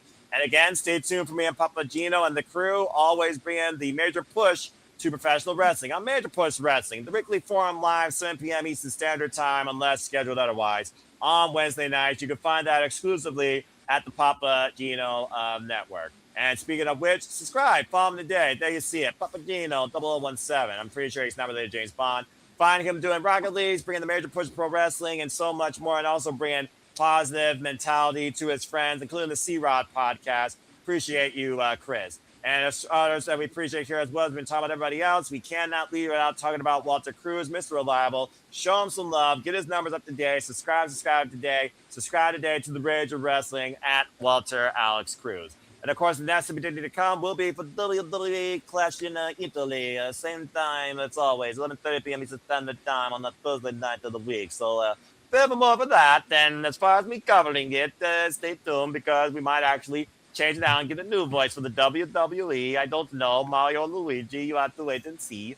That being said, again, I always like to conclude with this. There are no winners, no losers, no betters. Just fans, all opinions with this passion we all share. At the end of the day, folks, support one another, respect each other, protect your mentality too, treasure your families, and just relax and enjoy professional wrestling. It is truly as simple as that. As JJ pointed out, I also will be back here in the hot seat moderating the weekly moderate conversation Wrestling Madness. That is the Saturday Shenanigans with trivia. So stay tuned to see who drives me batty, and also stay tuned to see what we are communicating and talking about. And again, we will be covering the Owen Hart Foundation tournament in full. So stay tuned for upcoming watch-along days of Superman's brand regarding more on that. And as always, just keep here for predictions, watch-alongs, and the positive reinforcement in professional wrestling, and maybe just lifelong encouragement. That's all I want to be. But again, hit the subscribe button. Know this video goes live on demand on any of the YouTube channels here, of course, for the Super Labo Studios. And hit the subscribe button. I assure you, the content, the creativity, the passion, it will continue to persist and pursue and prevail. And it's not going to let up anytime soon. Mamma mia. With that being said, I think we talked enough, predicted enough, and plugged and promoted enough. So I'm going to leave you now in simple Kenny Omega fashion with a fine adieu. And encourage you again, get your predictions in. Your opinions matter too. You got till 6:30 p.m. Eastern Standard Time, Sunday evening for AEW's Double or Nothing.